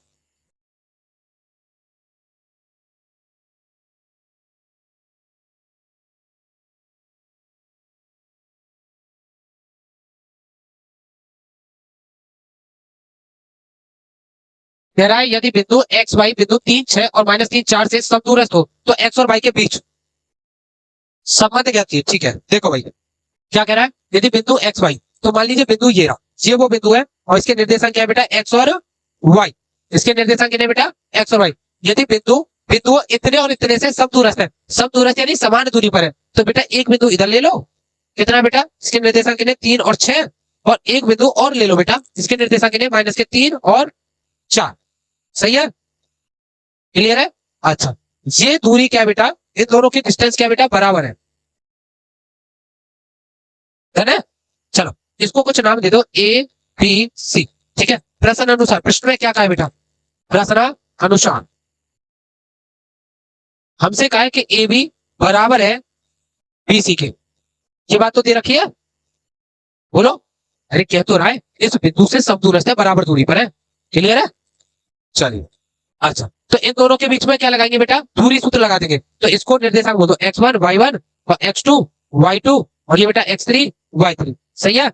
अच्छा, इन दोनों के बीच में दूरी सूत्र लगाएंगे तो क्या हो जाएगा, रूट में y2 माइनस के y1 का स्क्वायर प्लस में x2 माइनस के x1 का स्क्वायर, यस और नो, बराबर रूट में कितना है बेटा, y3 माइनस के y2 का स्क्वायर, y2 का स्क्वायर प्लस x3 माइनस के x2 का स्क्वायर, ये हो जाएगा भाई, रूट से रूट कैंसिल हो जाएगा। अब वैल्यू पुट कर दो बस इनकी, y2 कितना दे रखा है y, y1 कितना है 6 का स्क्वायर प्लस x2 कितना है बेटा x, x1 कितना है 3 का स्क्वायर, सही है। अच्छा इधर देखो y3 कितना है, इधर देखो y3 4 कितना बेटा 4 और y2 का मान y का स्क्वायर प्लस x3 देखो कितना है -3 और x2 कितना है माइनस के x का स्क्वायर। सही है। चलो भाई खोल दो आप इस फॉर्मूले को। तो ये कितना है वाई स्क्वायर प्लस में 36 माइनस के 12 वाई। इसको सॉर्ट आउट करेंगे बेटा एक्स स्क्वायर प्लस में 9 माइनस के 6 एक्स। इसको खोलेंगे तो 16 प्लस के वाई स्क्वायर माइनस के 8 वाई। कुछ नहीं कर रहा हूँ ए प्लस बी और ए माइनस बी के होल स्क्वायर को खोल रहा हूँ। ठीक है। इसको करेंगे तो बेटा 9 ठीक है प्लस में एक्स स्क्वायर प्लस के 6 एक्स आ जाएगा है ना। चलो भाई अब देखो वाई स्क्वायर से देखो अगर इसको इधर लागू तो ये दोनों तो कट जाएंगे। अच्छा एक्स स्क्वायर वाला इससे कट जाएगा। ठीक है। अब बचा क्या वो देखो इधर बचा माइनस के 6x 36 और 9 कितने हो गए 45 माइनस के 12 वाई माइनस के 6x बराबर इधर कितना बचा 16 और 9 कितने हो गए बेटा 25 माइनस के 8 वाई प्लस के 6x। ठीक है। इस सबको उठा करके उधर ले जाओ। ठीक है। तो 45 माइनस के 12 वाई माइनस के 6x इसको लाएंगे तो माइनस के 25 प्लस के 8 वाई माइनस के 6x बराबर में 0 है ना। अच्छा 45 में 25 आएंगे तो कितने बचे बेटा 20 माइनस अच्छा माइनस के 12 वाई प्लस के 8 वाई तो कितना बचा माइनस के 4 वाई माइनस के 6 माइनस के 6 तो माइनस के 12 एक्स बराबर में 0। ये आ गया बेटा संबंध एक्स और वाई। क्लियर है। उसने यही पूछा था एक्स और वाई के बीच में संबंध याद करो है ना। चलो भाई नेक्स्ट क्वेश्चन देखो। अब आपके 4-4 नंबर के क्वेश्चन प्रारंभ ये 2-2 नंबर के थे। इसको देखो 4 अंक का कोई 5 खंड करने बेटा कितने करने कोई 5।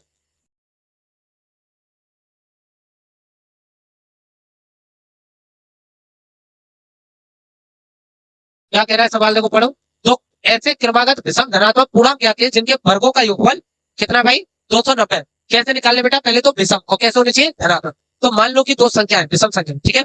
माना दो क्रमागत विषम संख्या है माना दो क्रमागत क्रमागत विषम संख्या एक तो बेटा आप x मान लो और दूसरी कितनी है बेटा x+2।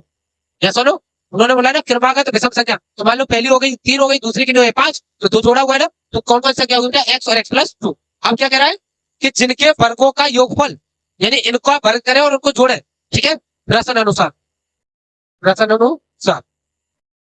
क्या कहा बेटा एक्स स्क्वायर प्लस में x+2 का होल स्क्वायर कितने के बराबर बेटा 290 के। सॉर्ट आउट करते हैं इसको तो ये एक्स स्क्वायर प्लस में 4 एक्स प्लस में 4 बराबर में 290। इसको उधर भी तो ये कितना है 2x square x square plus में 4x बराबर में 290 माइनस के 4 तो 2x स्क्वायर प्लस में 4x बराबर कितना है बेटा 286। इधर लाएंगे चलो एक काम करो 2 कॉमन कर लो तो x स्क्वायर प्लस में 2x बचेगा 2 कॉमन किया तो बराबर में 286 काटेंगे तो बेटा कितने बार कट जाए 143 बार बराबर में x स्क्वायर प्लस में 2x।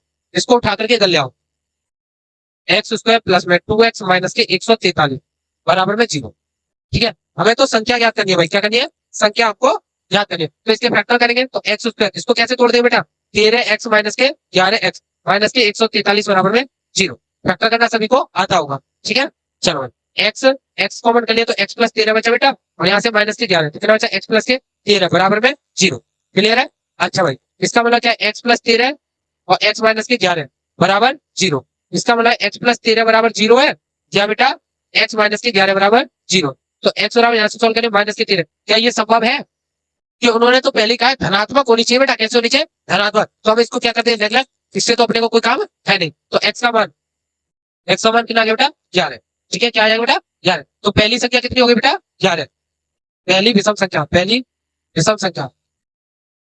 संख्या बराबर में 11 और दूसरी कितनी हो जाए बेटा दूसरी विषम संख्या 2 जोड़ना है ना उसमें तो 13। क्लियर बोलो बोलो है ना। चलो नेक्स्ट देखें फिर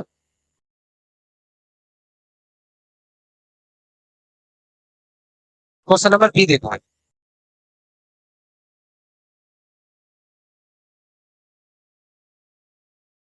क्या कह रहा है 2 अंकों की एक संख्या के अंकों का योग 9 है। 2 अंकों की एक संख्या का अंकों का योग कितना बेटा 9 है। जैसे बेटा मान लो कि वो संख्या 27 हो सकती है वो 36 हो सकती है वो 81 हो सकती है। ठीक है। ऐसी कुछ संख्या क्योंकि देखो अंकों का योग इन दोनों को जोड़ेंगे बेटा कितना आएगा 9 इन दोनों को जोड़ेंगे कितना आएगा 9 इन दोनों को जोड़ेंगे कितना आएगा हाँ इन दोनों को जोड़ेंगे तो 9 ऐसा ही कुछ है। उन्होंने कहा है 2 अंकों की एक संख्या है और उसके अंकों का योग कितना है 9।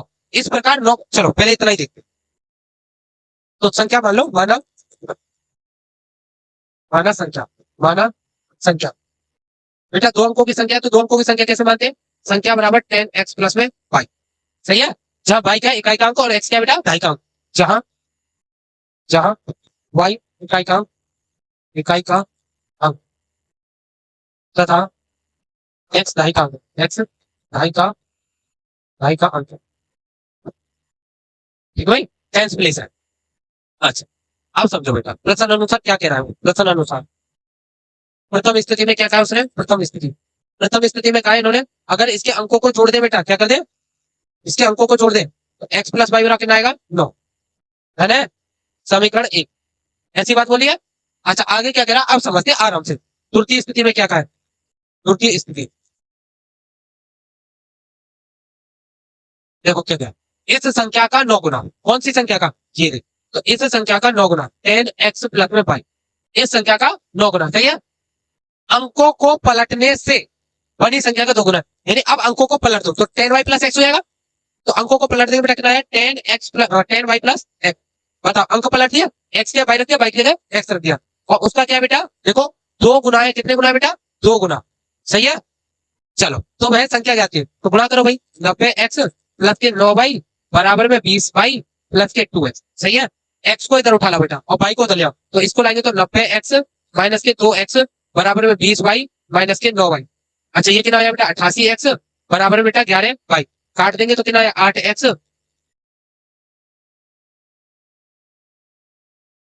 हाँ भाई कितना आया 8x बराबर में y। कोई दिक्कत? ये उठा के समीकरण 1 में रख दो, y का मान, y का मान समीकरण 1 में रखने पर, 1 में रखने पर, रखने पर तो देखो बेटा x तो x है और y के लिए क्या रख देंगे बेटा 8x बराबर कितना बेटा 9। सही है, x और 8x कितना हो जाएगा 9x हो जाएगा। कितना हो जाएगा 9x बराबर में 9, काट देंगे तो x का मान कितना आ गया 1, x का मान आ गया 1। अब उठा के वापस समीकरण 1 में ही रख दो। ठीक है, समीकरण 2 में रख लो, समीकरण 2 से, समीकरण 2 से तो y बराबर कितना बेटा 8x, तो y बराबर 8 गुणा 1, तो y बराबर कितना आ गया बेटा 8 आ जाएगा। ठीक है, हमें क्या निकालनी है संख्या, तब संख्या क्या हो जाएगी, तब संख्या, संख्या क्या मानी थी बेटा हमने 10x प्लस वाई, तो 10x की वैल्यू कितनी आई है 1 और y की 8, तो संख्या कितनी हो जाएगी 10 प्लस 8, तो संख्या कितनी होगी आपकी 18। ठीक है, डन, क्लियर। चलो नेक्स्ट देखो,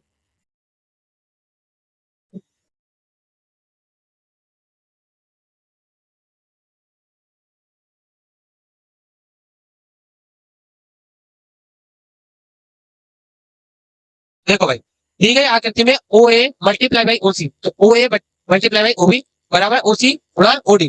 ठीक है, तो कौन ए बराबर कौन सी सिद्ध करना है और कौन बी बराबर कौन डी। तो ऐसा कैसे प्रूव कर पाएंगे? तब कर सकते हैं कि जब ये दोनों त्रिभुज कैसे हो समरूप हो, यानी एक जैसी शकल के हो। ठीक है, शकलें एक जैसी होनी चाहिए। तो चलो भाई दिया क्या है उससे पहले कुछ काम करते हैं।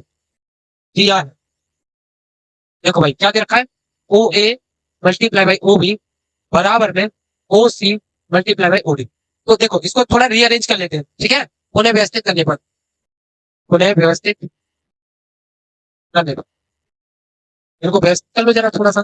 तो ओ ए बटे में ओ सी बराबर में ओ, सही है।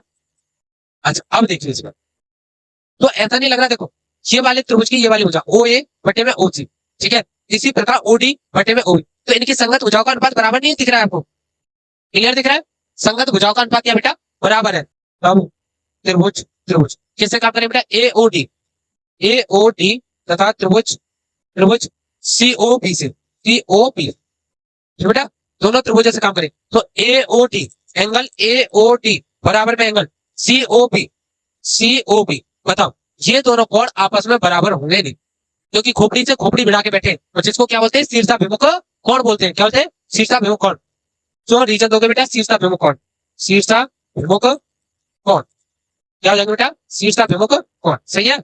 अच्छा साथ ही हमें दे रखा है ओ ए ओ संगत है बेटा ओ सी के तथा ओ डी संगत है बेटा किसके ओ बी के। ठीक है, तो ऐसा नहीं लग रहा साइड एंगल साइड। ठीक है, तब साइड एंगल साइड कि कसौटी से त्रिभुज कौन से बेटा A B D A O D समरूप है त्रिभुज सी ओ बी के, ठीक है। दोनों त्रिभुज क्या है बेटा समरूप है।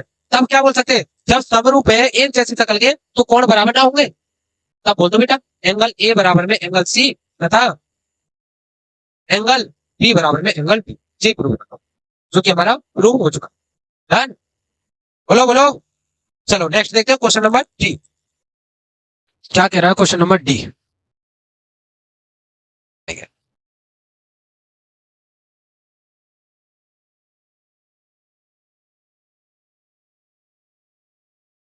देखिए क्वेश्चन क्या कह रहा है, सिद्ध कीजिए दो संकेंद्रीय वृत्तों में बड़े वृत्त की जीवा छोटे वृत्त को स्पर्श करती है और स्पर्श बिंदु पर समद्विभाजित होती है, ठीक है।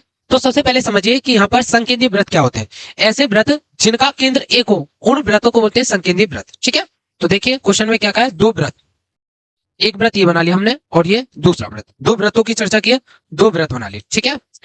चलो इनका केंद्र कहाँ है भाई, इनका केंद्र एक ही है, ठीक है। उन्हें क्या बोलेंगे संकेंद्रीय वृत्त बोलेंगे, ठीक है। सिद्ध कीजिए दो संकेंद्रीय वृत्तों में बड़े वृत्त की जीवा, तो बड़ा वृत्त का है ये वाला, तो बड़े वृत्त की जीवा बनाते हैं भाई, बड़े वृत्त की जीवा,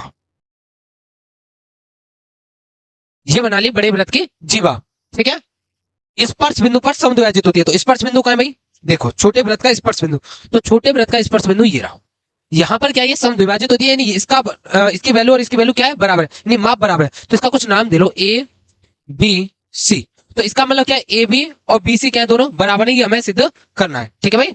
अच्छा एक काम कीजिए, इसकी त्रिज्या आप स्मॉल आर मान लो, ये क्या है आर, और इसकी त्रिज्या कैपिटल आर, बड़े वृत्त की को कैपिटल आर। चलो भाई जो माना है वो लिखिए, माना छोटे वृत्त की त्रिज्या, माना छोटे वृत्त की त्रिज्या, छोटे वृत्त की त्रिज्या, वृत्त की त्रिज्या, छोटे वृत्त की त्रिज्या बराबर में आर, ठीक है, तथा बड़े वृत्त की त्रिज्या, बड़े वृत्त की त्रिज्या, बड़े वृत्त की त्रिज्या, बड़े वृत्त की त्रिज्या क्या हमारी आर हमने मान ली, ठीक है। अब देखिए त्रिभुज, इसका केंद्र को ओ नाम दीजिए, तो त्रिभुज ए ओ बी से, त्रिभुज ए ओ बी से मैं इसको पाइथागोरस थ्योरम से हल करने का प्रयास करूंगा, ठीक है।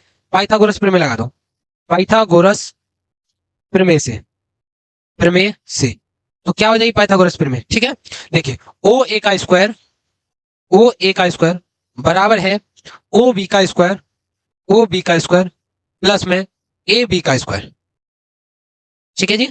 अच्छा ओ ए देखिए ओ ए कितना है, तो ओ ए दे रखा है आर, तो कैपिटल आर का स्क्वायर, ओ बी कितना है आपका, ओ बी है स्मॉल आर, तो स्मॉल आर का स्क्वायर प्लस में ए बी की वैल्यू हमें नहीं पता, ए बी का स्क्वायर, इसको इधर ले आओ, तो ए बी का स्क्वायर कितना हो जाएगा, ए बी का स्क्वायर बराबर में आर स्क्वायर माइनस के आर स्क्वायर, यहां से अगर ए बी निकालू तो ए बी और कितना आ जाएगा, रूट में आ जाएगा आर स्क्वायर माइनस के स्मॉल आर का स्क्वायर, ये आ गया आपका ए बी का मान, ये क्या आ जाएगा बेटा आपके ए बी का मान। अब इसी प्रकार देखिए, इसी प्रकार ये त्रिभुज बना लो यहां से यहां तक, ठीक है, त्रिभुज ओ बी डी से, इसी प्रकार इसी प्रकार इसी प्रकार त्रिभुज ओ बी सी से, ठीक है। चलो इसमें पाइथागोरस थ्योरम लगाओ, तो ओ सी का स्क्वायर बराबर में ओ ए का स्क्वायर, ओ बी का स्क्वायर, ये बी है, ओ बी का स्क्वायर प्लस में बी सी का स्क्वायर, ठीक है। ये कितना है ओ सी कितना है कैपिटल आर, कितना है ये आर, तो आर का स्क्वायर, ओ बी कितना है आपका स्मॉल आर स्क्वायर प्लस में बी सी का स्क्वायर, यहां से बी सी निकालूंगा तो बी सी बराबर कितना है, बी सी का स्क्वायर बराबर में आर स्क्वायर माइनस के आर स्क्वायर, यहां से बी सी निकालू बी सी तो कितना आ जाएगा आर स्क्वायर माइनस के आर स्क्वायर, किसमें आएगा रूट में। अब जरा मुझे देख के बताइए क्या आर स्क्वायर माइनस के आर स्क्वायर जो रूट में आर स्क्वायर माइनस के आर स्क्वायर का मान क्या है ए बी, तो क्या ए बी रख सकता हूं, तो यहाँ क्या हो जाएगा बीसी बराबर में ए बी, ठीक है। और जरा ध्यान दो हमें यही सिद्ध करना था, बीसी बराबर ए सी, ठीक है, इति सिद्धम यही हमें क्या करना था बेटा सिद्ध करना था, ठीक है। चलिए नेक्स्ट क्वेश्चन देखो, क्वेश्चन नंबर, इसमें 5 क्वेश्चन हमको करने थे, 5 खंड करेंगे, ठीक है।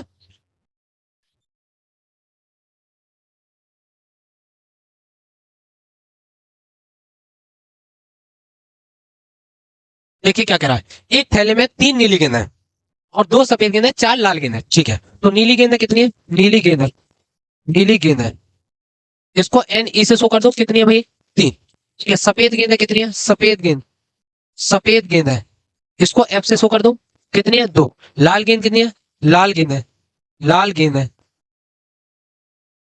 कितनी दी रखी है आपको, इसको जी से शो कर लो, कितनी है 4, ठीक है।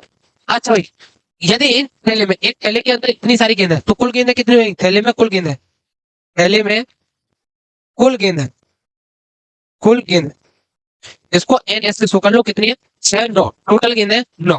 अब हमसे क्या पूछा वो देखिए, यदि इस थैले में से एक गेंद यात्रा चक्र निकाली जाती है, कोई एक गेंद चुनी जा रही है, तो इस बात की क्या प्रायिकता है कि वह गेंद सफेद गेंद है। तो भाई सुनो, तो सफेद गेंद होने की प्रायिकता देखें पहले, सफेद गेंद की प्रायिकता, गेंद निकलने की प्रायिकता, निकलने की प्रायिकता, सफेद गेंद निकलने की प्रायिकता। तो भाई देखो ई से प्राप्त, सॉरी सफेद को एफ से, तो P F probability of F, ठीक है, सफेद गेंद आने की प्रायिकता। तो फॉर्मूला आप लोगों को पता होगा एन एफ अपॉन में क्या हो जाएगा एन एस, ठीक है, जो हमें आउटकम कंडीशन चाहिए वो और टोटल कंडीशन। तो पी एफ, तो कितनी गेंद है सफेद, कितनी गेंद है सफेद, सफेद है 2 गेंद, और टोटल गेंद कितनी है 9, तो ये हो जाएगा 2/9, ठीक है। अच्छा इसी प्रकार देखिए क्या पूछा हमें, अगले क्वेश्चन है नीली गेंद है, ठीक है, तो नीली गेंद की होने की प्रायिकता, नीली गेंद निकलने की प्रायिकता, निकलने की प्रायिकता, नीली गेंद निकलने की प्रायिकता। तो नीली गेंद क्या है एन ई, तो इसको पी एफ से शो कर लो, नीली गेंद चाहिए ना आपको और हमने एफ से शो किया, तो पी एफ बराबर, तो क्या हो जाएगा एन एफ अपॉन में एन एस, ठीक है जी। अच्छा जी, तो पी एफ बराबर में एन एफ कितना है आपका, देखिए ठीक है, तो नीली कितनी है 3 और एस कितना है हमारा 9, काट देंगे तो 1/3 आ जाएगा, ठीक है, नीली गेंद होने की प्रायिकता।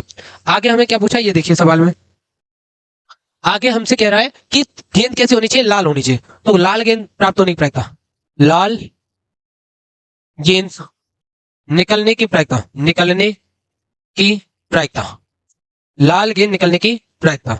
तो लाल, तो पी लाल को किससे शो किया है जी से किया है, तो पी जी बराबर में एन जी अपॉन में एन एस, ठीक है जी। अच्छा पी जी बराबर लाल कितनी गेंद है 4, तो 4/9, ये हो गया आपके क्वेश्चन का आंसर, ठीक है। चलिए भाई नेक्स्ट क्वेश्चन देखते हैं, नेक्स्ट क्वेश्चन क्या कह रहा है। हाँ भाई इसको भी ले लेते हैं, ठीक है, आपको 5 अटेम्प्ट करना लेना, और जिस बच्चे को जो करना है इन 6 में से वो कर लेना, मैं इसको सॉल्व करा देता हूं। आपसे पूछा क्वेश्चन में डिस्कस करते हैं। क्वेश्चन आपको कह रहा है निम्नलिखित सारणी से माध्यिका ज्ञात करो, हमें क्या निकालना है माध्यिका निकालना भाई, ठीक है। चलो माध्यिका कैसे निकाली जाती है सीखो, टेबल बना लेते हैं पहले,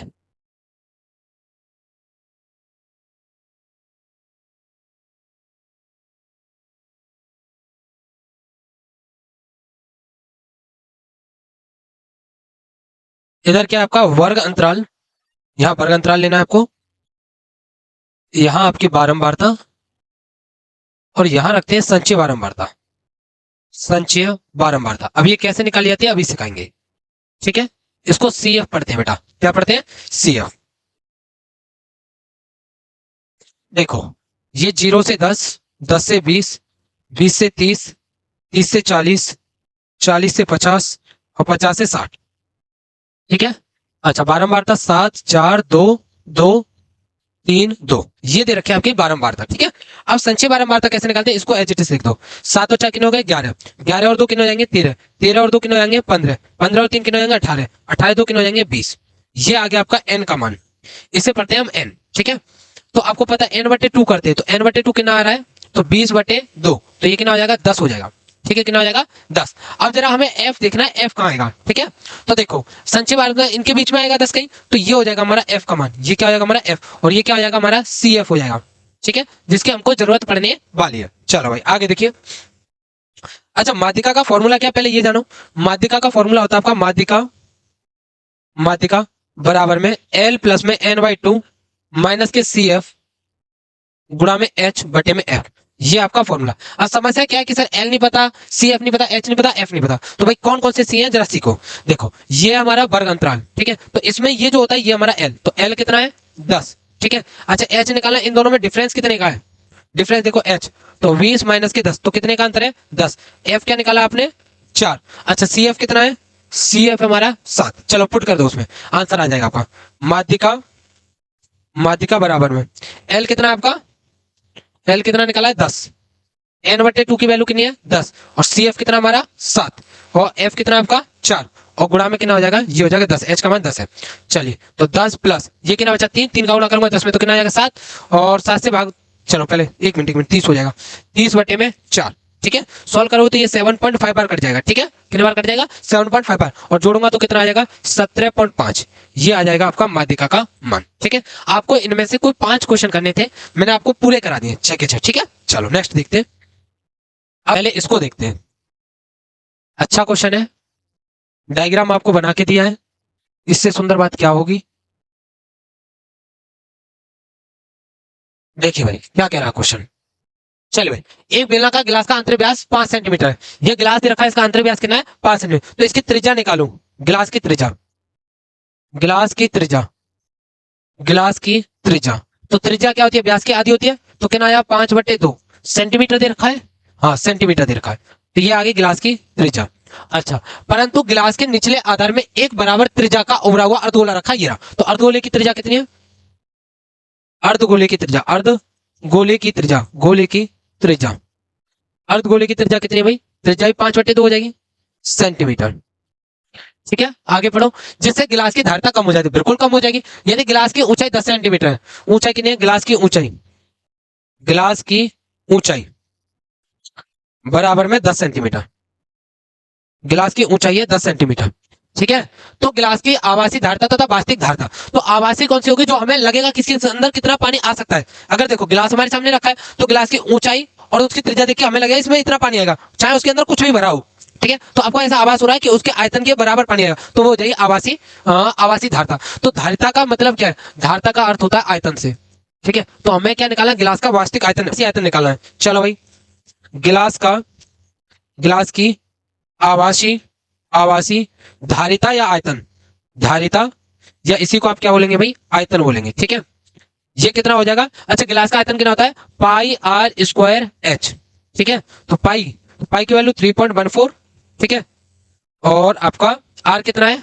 5/2। तो 5/2 का स्क्वायर, और एच कितना दे रखा है आपको? 10 सेंटीमीटर। ठीक है, तो गुणा करेंगे, 10 का गुणा कर दो तो कितना है? 31.4 गुणा 25/2। ठीक है, चलो इनका गुणा करना होगा। 25 चौक 100 की 0, हाथ से लगी 10, 25 35 की 5, हाथ से लगी 3, 25 के 75, 75 3 78। एक बार वापस चेक कर ले तो कुछ गड़बड़ तो नहीं हुई। 25 दूनी 50, 10, 25 35 की 5, हासिल 3, 25 75 78। तो यहाँ पर हमारा क्या आ जाएगा? पॉइंट है, 2 से इसको काट दो। ठीक है, तो ये आ जाएगा 392। ठीक है, 39 दूनी 78, 2.5 सेंटीमीटर क्यों। ये आ गई तुम्हारी आवासीय धारिता। ठीक है, गिलास की आवासीय धारिता। अब क्या निकालना है? वास्तविक धारिता निकालनी है। ठीक है, चलो भाई, तो वास्तविक धारिता के लिए एक काम करते हैं, इसको अगले पेज पे ले लेते हैं सॉल्व करने के लिए। देखो भाई समझना, ये हमें एक बेलन का ग्लास दिया था। ठीक है, और इसके अंदर एक क्या है? अर्धगोला रखा हुआ है। ठीक है, अच्छा, इसकी त्रिज्या कितनी है जी? 5/2 है। आर बराबर कितना है? 5/2। और इसकी ऊंचाई कितनी है? 10। अब मुझे एक बात बताइए, जैसे ही मैंने इसमें अर्धगोला डाला है, तो क्या जितना अर्धगोला इसके अंदर रखा हुआ है, ठीक है, अर्धगोला जो गुम्बद इसके अंदर रखा है, तो उतना पानी कम आएगा। तो वास्तविक गहराई क्या होगी? वास्तविक धारिता क्या होगी? गिलास की वास्तविक धारिता, गिलास की वास्तविक धारिता, वास्तविक धारिता, गिलास की वास्तविक धारिता, गिलास का आयतन, गिलास का आयतन या गिलास की धारिता माइनस अर्धगोले का आयतन। अर्धगोला पढ़ा है ना? अर्धगोले का आयतन या अर्धगोले की धारिता। गिलास का आयतन अभी अभी आपने निकाला, कितना निकाला है? 392.5, 392.5। गोले का आयतन कितना होता है? 4/3 पाई आर क्यू। 392.5 माइनस 4/3, पाई की वैल्यू 3.14, आर कितना आपका? 5/2 का क्यू। तो 392.5 माइनस के 4/3 गुणा में 3.14, और इसका स्क्वायर करेंगे कितना आ जाएगा? क्यू करेंगे तो 125, और ये हो जाएगा आपका 8। 2 से इसको 4 से इसको काट दो 2 बार। ठीक है, अच्छा, अब इसका गुणा करते हैं। 392.5 माइनस के इसका गुणा करेंगे तो 400, 500, 0 हासिल 50, 175, 5 17, और 375 और 7, तो 392 आ जाएगा। हाँ भाई, बटे में कितना है? बटे में 2 है, और यहां पर हमारा पॉइंट लगा हुआ है। ठीक है, चलो अब इसको सॉर्ट आउट करेंगे तो ये कितना आया? काट दो इसको। 392.5 माइनस के 19,6.25। ठीक है, तो घटाएंगे तो कितना आ जाएगा? 25.6, 196 सेंटीमीटर क्यूब। ये आ जाएगा आपका आयतन। ठीक ठीक है, वास्तविक धारता जो हमसे पूछी है। भाई नेक्स्ट क्वेश्चन देखते हैं आपका। मैं अथवा वाला भी आपको कराऊंगा। ये क्वेश्चन आपको अथवा में दे रखा है, ये क्वेश्चन आपको अथवा में दे रखा है। कह रहा है 42 सेंटीमीटर त्रिज्या वाले एक वृत्त का एक चाप। तो वृत्त की त्रिज्या कितनी है भाई? वृत्त का व्यास कितना है? वृत्त का व्यास बराबर 42 सेंटीमीटर। तो त्रिज्या कितनी हो जाएगी? आधी हो जाएगी। तब वृत्त की त्रिज्या तब वृत्त की त्रिज्या तो आधा कर देंगे तो 21 सेंटीमीटर, क्योंकि वृत्त की त्रिज्या व्यास का आधा होती है। 21 सेंटीमीटर व्यास वाले एक वृत्त का एक चाप केंद्र पर 120 डिग्री का कोण अंतरित करता है। संगत वृत्तखंड का क्षेत्रफल ज्ञात कीजिए। ठीक है भैया, अच्छा जी, ये कोई वृत्त है, इसकी त्रिज्या कितनी निकालिए? 21 सेंटीमीटर। ठीक है, संगत वृत्तखंड तो ये कहीं पे यहाँ पर चाप लगाया गया है। ठीक है, 42 सेंटीमीटर व्यास वाले एक वृत्त का एक चाप केंद्र पर 120 डिग्री। ये जो चाप है इस केंद्र पर कितने डिग्री का कोण बना रहा है? 120 डिग्री का कोण बना रहा है। यहाँ कितना बना रहा है? 120 डिग्री का कोण। तो संगत वृत्तखंड का क्षेत्रफल ज्ञात कीजिए। सुनो भाई, आप लोगों ने वृत्तखंड का क्षेत्रफल वृत्तों से संबंधित क्षेत्रफल में दो प्रकार के क्वेश्चन आपको देखने पड़ते हैं। एक तो आपका त्रिज्यखंड का क्षेत्रफल और एक है वृत्तखंड का क्षेत्रफल। तो वृत्तखंड का क्षेत्रफल, इसका क्षेत्रफल पूछा हमसे, इसका क्षेत्रफल, तो इसका क्षेत्रफल कितना होगा? ठीक है, चलो भाई, तो वृत्तखंड के क्षेत्रफल का फॉर्मूला क्या होता है? पहले ये देखिए, वृत्तखंड का क्षेत्रफल थीटा कितना है? 120 डिग्री। वृत्तखंड का क्षेत्रफल, संगत वृत्तखंड का क्षेत्रफल, संगत वृत्तखंड का क्षेत्रफल फॉर्मूला क्या होता है? Theta upon 360 degree pi r square minus के आर बटे में 2 साइन थीटा। ठीक है, ये होता है आपका फॉर्मूला। उससे पहले मैं आपको कुछ और बता दूं थोड़ा सा, ताकि इस तरीके से थोड़ा क्वेश्चन चेंज करके दिया तो आप क्वेश्चन को बना पाए। देखो भाई, अगर इसका क्षेत्रफल पूछा जाए तो इसको बोलते हैं त्रिज्यखंड। क्या बोलते हैं? त्रिज्यखंड। इसको क्या बोलते हैं? त्रिज्यखंड। और इसका जो एरिया होता है वो होता है theta upon 360 degree pi r square. ठीक है, अगर यही आपसे बोले कि वृत्तखंड का क्षेत्रफल दी, तो वृत्तखंड ये वाला हिस्सा, ये वाला इसका क्षेत्रफल पूछे तो ए बराबर फॉर्मूला क्या होगा? Theta upon 360 degree pi r square minus के आर स्क्वायर बटे 2 साइन थीटा। ठीक है, ये होता है आपका फॉर्मूला। ठीक है, आप इसमें से आर स्क्वायर को कॉमन कर लो। ठीक है, आर स्क्वायर को कॉमन कर लो तो आर स्क्वायर कॉमन क्या बचेगा? थीटा अपॉन 360 पाई माइनस के साइन थीटा बाई 2। ठीक है, अच्छा, आर कितना आपका? 21। तो 21 का स्क्वायर कितना? 21 गुणा 21। ठीक है, वृत्त की त्रिज्या स्क्वायर है इसलिए 2 बार लिख दिया। थीटा कितना दिया? 120 बटे में 360 और पाई की वैल्यू हो जाएगी आपकी 22 बटे 7 माइनस के साइन 120 का मान आप लोग याद रखोगे। साइन 120 का मान होता है √3/2, √3/2। ठीक है, और नीचे 2 पहले से है। ठीक है भाई, चलो ना कर लो भाई। तो 21 गुणा 21 तो ये हमारे लिए सरल पड़ जाएगा। 120 गुणा में 22 बटे में 360 गुणा में 7, फिर इसका गुणा इसके साथ कर लो तो 21 गुणा 21 गुणा में √3 बटे में 2 दूनी 4। अच्छा, देखिए 7 से इसको काटेंगे 3 बार, 3 से इसको काटेंगे तो ये कितने बार कट जाएगा? 120 बार, और 120 से इसको काट दो। ठीक है, कुछ बचा? केवल 21 और 22 बचा। ठीक है, तो 21 और 22 का गुणा कर देंगे तो 22 एकन 22, 2 22 दूनी 44, 44 और 2 40। इन दोनों का गुणा करो कितना आ जाएगा? 462। ठीक है, अब इनका गुणा कर लो तो 441 √3 बटे में 4। ठीक है, इससे आगे आप लोग खुद सॉर्ट आउट कर लेना। उम्मीद करता हूं आप लोग इसको हल कर लेंगे। ये आ जाएगा आपका क्षेत्रफल जो आपसे पूछा हुआ है। ठीक है, बस मैं आपको बता देता हूं, √3 की जो वैल्यू होती है वो होती है 1.73। ठीक है, पुट कर देना, सॉर्ट आउट कर लेना। ठीक है, चलिए नेक्स्ट क्वेश्चन देखते हैं। नहीं, देखो क्वेश्चन नंबर 4 देखो क्या कह रहा है। क्वेश्चन नंबर 4 बोला है, यदि दो वर्गों के परिमापों का योगफल 68 मीटर है तथा उनके क्षेत्रफलों का योग 157 मीटर स्क्वायर है तो दोनों वर्गों की भुजाएं ज्ञात कीजिए। देखिए भाई क्या कह रहा है, दो वर्ग दे रखे, एक वर्ग आपका ये हो गया और एक वर्ग ये रहा। ठीक है, इस वर्ग की जो भुजा है वो ए मान लो और इसकी भुजा मान लो बी। तो इसका परिमाप पूछू बेटा मैं, परिमाप मतलब बताया था आपको बाउंड्री की लंबाई। तो कितना हो जाएगा? ए कितना हो जाएगा? 4a। इसका परिमाप पूछू, इसका परिमाप, तो इसका परिमाप कितना हो जाएगा बेटा? 4b हो जाएगा। ठीक है, क्या कह रहा है? दो वर्गों के परिमापों का योगफल 68 है। ठीक है, माना छोटे वर्ग की भुजा, माना छोटे वर्ग की भुजा बराबर ए तथा बड़े वृत्त की भुजा बराबर में बी। ठीक है, तब प्रश्न अनुसार तो क्या कह रहा है? वर्गों के परिमापों का योगफल, तो 4a + 4b बराबर कितना दिया आपको? 68। 4 कॉमन कर लो तो a + b बराबर 68। 4 से काट देंगे तो a प्लस बी बराबर कितना आ गया, एक की वैल्यू क्या है 17 माइनस के b का स्क्वायर प्लस में b स्क्वायर बराबर 157। ठीक है, तो 17 का स्क्वायर करेंगे 289 प्लस के b स्क्वायर और माइनस के 34 b प्लस के b स्क्वायर बराबर में 157।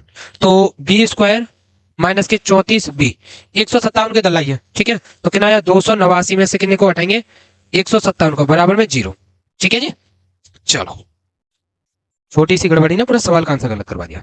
हाँ भाई, तो 2b स्क्वायर माइनस के 34 b, अच्छा घटाएंगे तो 2 और 13 132 बचेगा, 132 तो 2 15। ठीक है, बराबर में 0। इसमें से 2 कॉमन कर लो तो बी स्क्वायर माइनस के 17 बी प्लस के 66 बराबर में 0। ठीक है, तो बी स्क्वायर 2 उधर चला जाएगा तो 0, 17 बी प्लस के 66 बराबर 0। हाँ भाई, तो देखो इसको तोड़ के देखो, फैक्टर करने तो कुछ ऐसे तोड़ना पड़ेगा कि जोड़ करके 17 आ जाए, गुणा करके 66 आए। तो इसको तोड़ेंगे बी स्क्वायर माइनस के 11 प्लस के 6। देखिए जोड़ेंगे तो कितना आ जाएगा 17 और गुणा करेंगे तो कितना आ जाएगा 66। बी प्लस के 66 बराबर में 0। ठीक है, अच्छा बी स्क्वायर माइनस के 11 बी और माइनस के 6 बी प्लस के 66 बराबर में 0। क्लियर है।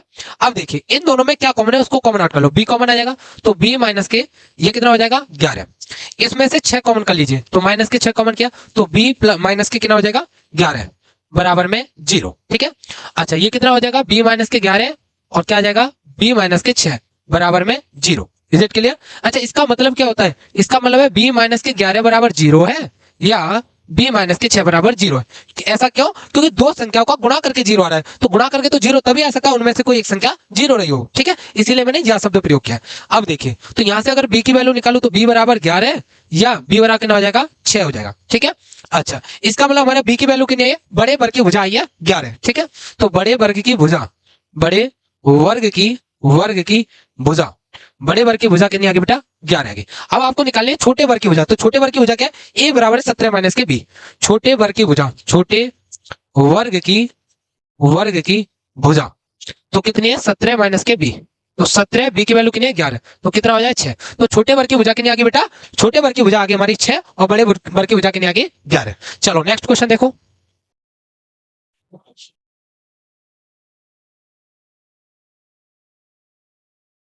चलो नेक्स्ट क्वेश्चन देखो, ये अभी किया था क्वेश्चन नंबर, ये अथवा में आपका और 6 नंबर में पूछा हुआ है और बहुत बढ़िया क्वेश्चन है। चलो भाई समझो, देखिए क्या कहते हैं। एक आदमी ने 1350 रुपए का ऋण लिया है। ठीक है, किसी से कर्जा लिया है, उसने 20 रुपए, ठीक है पहले महीने 20 रुपए दिया और फिर प्रतिमाह 15 रुपए बढ़ाता गया तो वह कितने महीने में ऋण चुका देगा। देखिए समझिए, मान लीजिए कोई व्यक्ति था जिसने कितने रुपए लिए उधार लिए 3250 रुपए उधार लिए किसी से कर्जे पे लिए, तो उसने पहले महीने पे कितने रुपए दिए 20 रुपए, पहले महीने पे उसने कितने रुपए दिए 20 रुपए।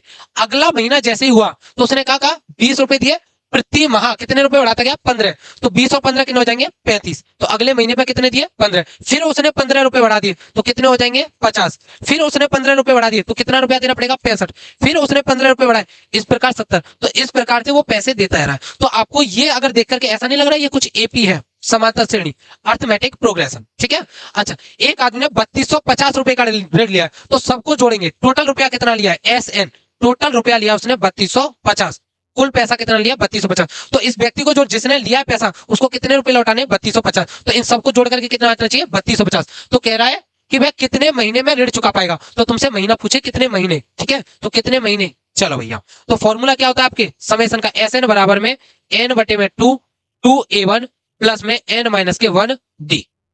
और आपसे किसका मान पूछा है एन का मान पूछा है, यानी कितने महीने में। अच्छा एस एन कितना बेटा 3250, एन कितना नहीं पता ये तो हमें ज्ञात करना बटे में 2, पहले महीने में कितना रुपया दिया 20 रुपया।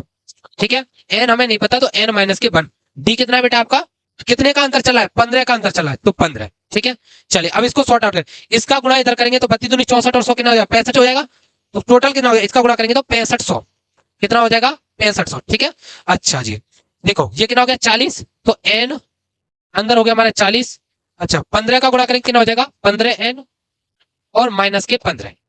ठीक है बेटा, अच्छा अब इसको सॉर्ट आउट कीजिए तो 6500 बराबर में एन, 40 में से 15 घटाएंगे तो कितना बचेगा 25 प्लस में अच्छा एन का गुणा करेंगे तो 6500 बराबर में 25 एन प्लस के 15 एन स्क्वायर। ठीक है भाई, अच्छा एक काम कीजिए इसमें से 5 निकाल लो, तो 5 निकालेंगे तो कितना बचेगा, ये बचेगा 5n प्लस के 3n स्क्वायर, ठीक है, बराबर में 6500। 5 से काटेंगे 13 पंजे 65, तो 1300 बराबर में 5n प्लस में 3n स्क्वायर, ये आ जाएगा। चलो भाई, तो हमारी इक्वेशन क्या बनी है, 3n स्क्वायर प्लस में 5n, 3n स्क्वायर प्लस में 5n बराबर में 6500। इसको इधर उठा लाइए, 3n स्क्वायर प्लस के 5n माइनस के 6500 बराबर में 0। अब इस द्विघात समीकरण को आपको हल करना है, आपका आंसर आ जाएगा, ठीक है। चलो भाई नेक्स्ट देखो, नेक्स्ट क्वेश्चन हमें क्या दिया है। चलो ये तुम्हारा लास्ट क्वेश्चन है, आपका सैंपल पेपर सॉल्व हो जाएगा। ये आपका हाइट एंड डिस्टेंस से एक क्वेश्चन आएगा ही आएगा, तो इसी क्वेश्चन में समझ लेना, मैं आपको सब कुछ क्लियर कर दूंगा हाइट एंड डिस्टेंस का।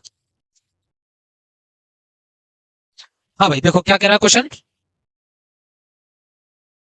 देखिए एक बहुमंजिल भवन के शिखर से 6 मीटर ऊंचे भवन के शिखर और 6 तल के अवनमन कोण 30 डिग्री और 45 डिग्री दे रखे हैं। तो सबसे पहले दो बातों को समझ लीजिए, ठीक है, मैं पूरे चैप्टर का सारांश क्वेश्चन में बता देता हूं, ठीक है।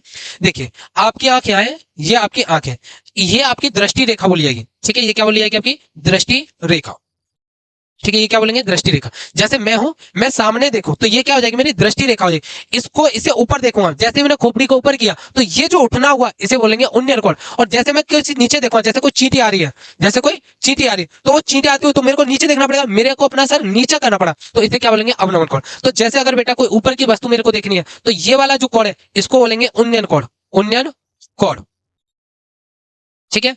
अगर कोई चीज नीचे देख रहा हूं मैं, नीचे है, तो उसे क्या बोलूंगा मैं, अवनमन कोण बोलूंगा, क्या बोलूंगा, अवनमन कोण, ठीक है। अगर ये बात समझ में आ गई तो क्वेश्चन अभी 1 मिनट में समझ में आएगा, ठीक है।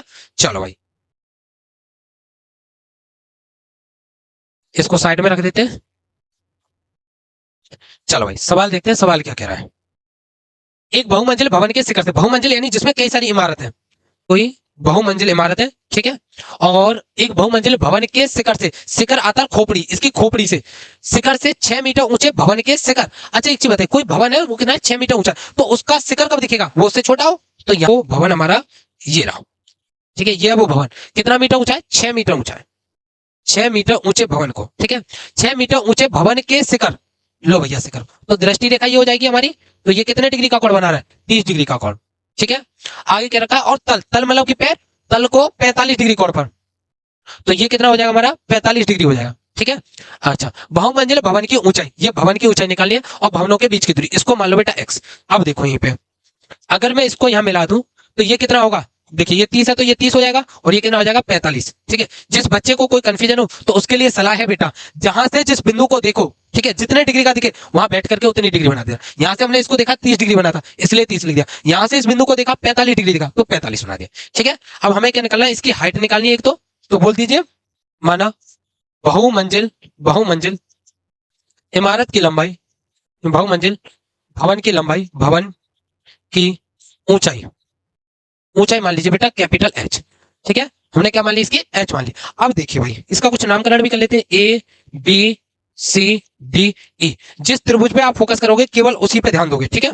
देखिए अब हमें क्या निकालना है, देखो इस त्रिभुज पे ध्यान देना, ए बी ई पर, ए बी कौन सा, ए बी जरा देखना, ए बी को आप देखो, ये वाला ले रहा हूं ए बी, ए देखो ए बी ई, इस त्रिभुज की बात कर रहा हूं मैं, ठीक है, इस वाले त्रिभुज की, तो इसके ऊपर चर्चा करनी है। तो इस त्रिभुज को देखेंगे तो देखो लंब और आधार के बारे में बात करो, ये रहा लंब ये रहा आधार, तो टेन थीटा बराबर कितना आ जाएगा, टेन थीटा कितना है, टेन थीटा बराबर क्या होता है, लंब बटे आधार, लंब बटे आधार, तो टेन टेन 45 डिग्री बना, लंब कितना है बेटा आपका ए ई, और इसको क्या मान रखा आपने एच, तो एच आधार क्या है बेटा आपका एक्स, तो टेन 45 कितना होता है, एक होता है, तो एच अपॉन में एक्स, तो एक्स और कितना आ जाएगा एच, ठीक है। इस बात को जरा संभाल करके रखोगे, ठीक है। अब देखिए अब त्रिभुज ध्यान देना बेटा, कौन से पर, अब त्रिभुज हम ध्यान देंगे देखो इस पर, सी डी ई पर, सी इस वाले त्रिभुज पर, ठीक है, कौन सा, सी डी ई, तो त्रिभुज त्रिभुज सी डी ई से, त्रिभुज सी डी से, ठीक है, तो सी डी त्रिभुज पे ध्यान देंगे तो देखो क्या हो जाएगा, टेन थीटा बराबर टेन 30 डिग्री बराबर लंब बटे आधा, तो लंब कितना ईडी और आधार कितना आपका एक्स, ठीक है। अच्छा भाई तो टेन 30 की वैल्यू होती है हमारी 1/√3। अच्छा ईडी कितना है नहीं पता, ईडी नहीं पता, ये कितना है एक्स, तो यहां से एक्स बराबर निकाले तो कितना आया, √3 ईडी, ठीक है, ये हो जाएगा। अच्छा मुझे बताओ, ये 6 है, यहाँ से यहाँ तक 6, तो ये भी तो 6 होगा। ठीक है, और ये पूरा बेटा कितना है h, तो मैं पूछूं ये कितना होगा, h माइनस के 6 हो जाएगा। कितना हो जाएगा, h माइनस के 6, तो यहाँ ed की जगह रख दो, तो x बराबर है √3 h माइनस के 6। ठीक है, अच्छा, या आप एक काम करो, यहाँ पे भी इसकी वैल्यू रख लो h, क्योंकि ये दोनों बात यहाँ आपस में बराबर है।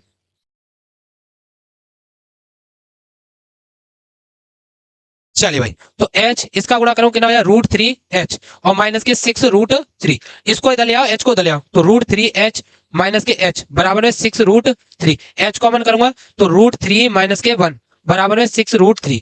ठीक है, यहां से h निकालेंगे कितना हो जाएगा, 6 √3, और ये कहां चला जाएगा, डिवाइड में √3 माइनस के 1। इसका परिमेयकरण कर दीजिए। परिमेयकरण कैसे करोगे, तो इसमें बस जो माइनस है तो प्लस से गुणा करो, और प्लस है तो माइनस से करो।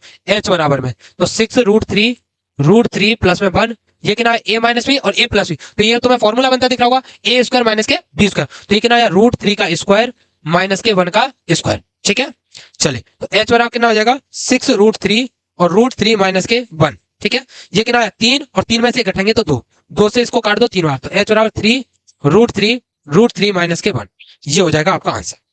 ठीक है, आपकी मंजिल की लंबाई कितनी हो जाएगी, 3 √3 माइनस के 1, और दूरी की बात की है x, तो x भी आपका ये हो जाएगा 3 √3 माइनस के 1, ये हो गया आपका आंसर। ठीक है, चलो एक क्वेश्चन और है इसी का अथवा का, उसे और देख लेते हैं फटाफट। इसका स्क्रीन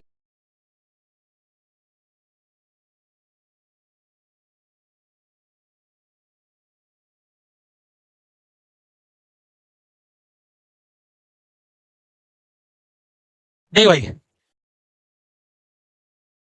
क्वेश्चन क्या कह रहा है, कह रहा है समतल भूमि पर खड़ी एक मीनार, लो भैया ये बना दी समतल भूमि, आगे सुनो, समतल भूमि पर खड़ी एक मीनार, ये मीनार खड़ी कर दी, 20 मीटर अधिक होती जब सूर्य का उन्नयन कोण 60 डिग्री से घटकर 30 डिग्री हो जाता। देखो वापस समझना, समतल भूमि पर खड़ी एक मीनार की छाया, इस मीनार की कुछ ना कुछ छाया पड़ रही है, कह रहा है 20 मीटर अधिक होती जब सूर्य का उन्नयन कोण 60 से घटकर 30 हो जाता। तो देखिए समझना, जब कोण कितना था, 60 डिग्री था, मान लो कि यहाँ पर, ठीक है, ये 60 डिग्री था, तब इस मीनार की छाया ये बन रही थी, ये, और इसको मान लो आप x, और मीनार की ऊंचाई मान लीजिए h। ठीक है, जब कोण 60 डिग्री था तब मीनार की, ये जो मीनार है लिख देता हूं मैं, ये क्या हमारी मीनार, इसकी जो छाया थी वो कितनी बन रही थी, x। आगे क्या कहा, जैसे कोण उन्नयन कोण 60 से घटकर 30 हो गया, तो हमें क्या मिला, छाया की लंबाई 20 मीटर अधिक हो गई, तो उन्नयन कोण कितना हो गया बेटा, उन्नयन कोण 30 डिग्री हो गया, तो छाया की लंबाई कितनी बढ़ गई, 20 मीटर बढ़ गई, पहले x थी तो अब कितनी हो गई, 20 प्लस x हो गई। ठीक है, ये मीनार और ये इसकी छाया हो गई पूरी की पूरी। ठीक है, अब देखो ध्यान देना किस बात पे, हमें क्या निकालना है, मीनार की ऊंचाई, तो मीनार की ऊंचाई याद करनी है। चलो भाई, तो देखो पहले फोकस करो त्रिभुज, कौन से करें, ए बी सी डी, तुम्हारी इच्छा है नामकरण कैसे भी करो, तो मैं ध्यान दूंगा किस त्रिभुज है, ए बी सी पर, ये वाला त्रिभुज, ये वाला त्रिभुज देखना। ठीक है, ये वाले त्रिभुज, तो त्रिभुज त्रिभुज ए बी सी से, त्रिभुज ए बी सी क्या हो जाएगा भाई, 10 60 डिग्री बराबर, लंब कितना माना हमने, मीनार कितनी हमारी h, और आधार कितना आपका x, तो 10 60 की वैल्यू √3 बराबर है h अपॉन में x, तो यहां से x बराबर निकालूंगा, h बराबर निकालो, h बराबर, तो h बराबर हो जाएगा √3x, ये आ गया आपका h। और ये बता देना, माना मीनार की ऊंचाई h है, माना मीनार की ऊंचाई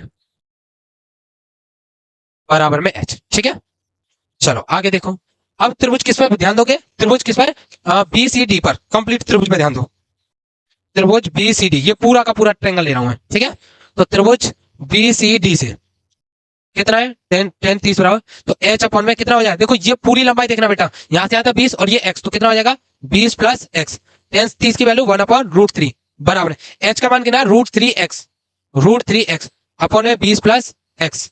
ठीक है, क्रॉस गुणा कर देंगे तो ये कितना आया, 20 प्लस x बराबर √3 कितना हो जाएगा 3x, x उधर जाएगा तो 20 बराबर में 3x माइनस के x, तो 20 बराबर कितना आया बेटा 2x, 2 से काटेंगे तो x बराबर कितना आ जाएगा हमारा, x बराबर आ गया हमारा 10।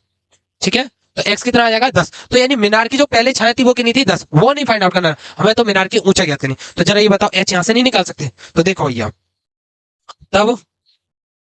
तब मीनार की ऊंचाई, तब मीनार की ऊंचाई। ठीक है, तो h बराबर कितना आ जाएगा √3 गुणा में 10, तो h का मान कितना आ गया 10 √3 मीटर।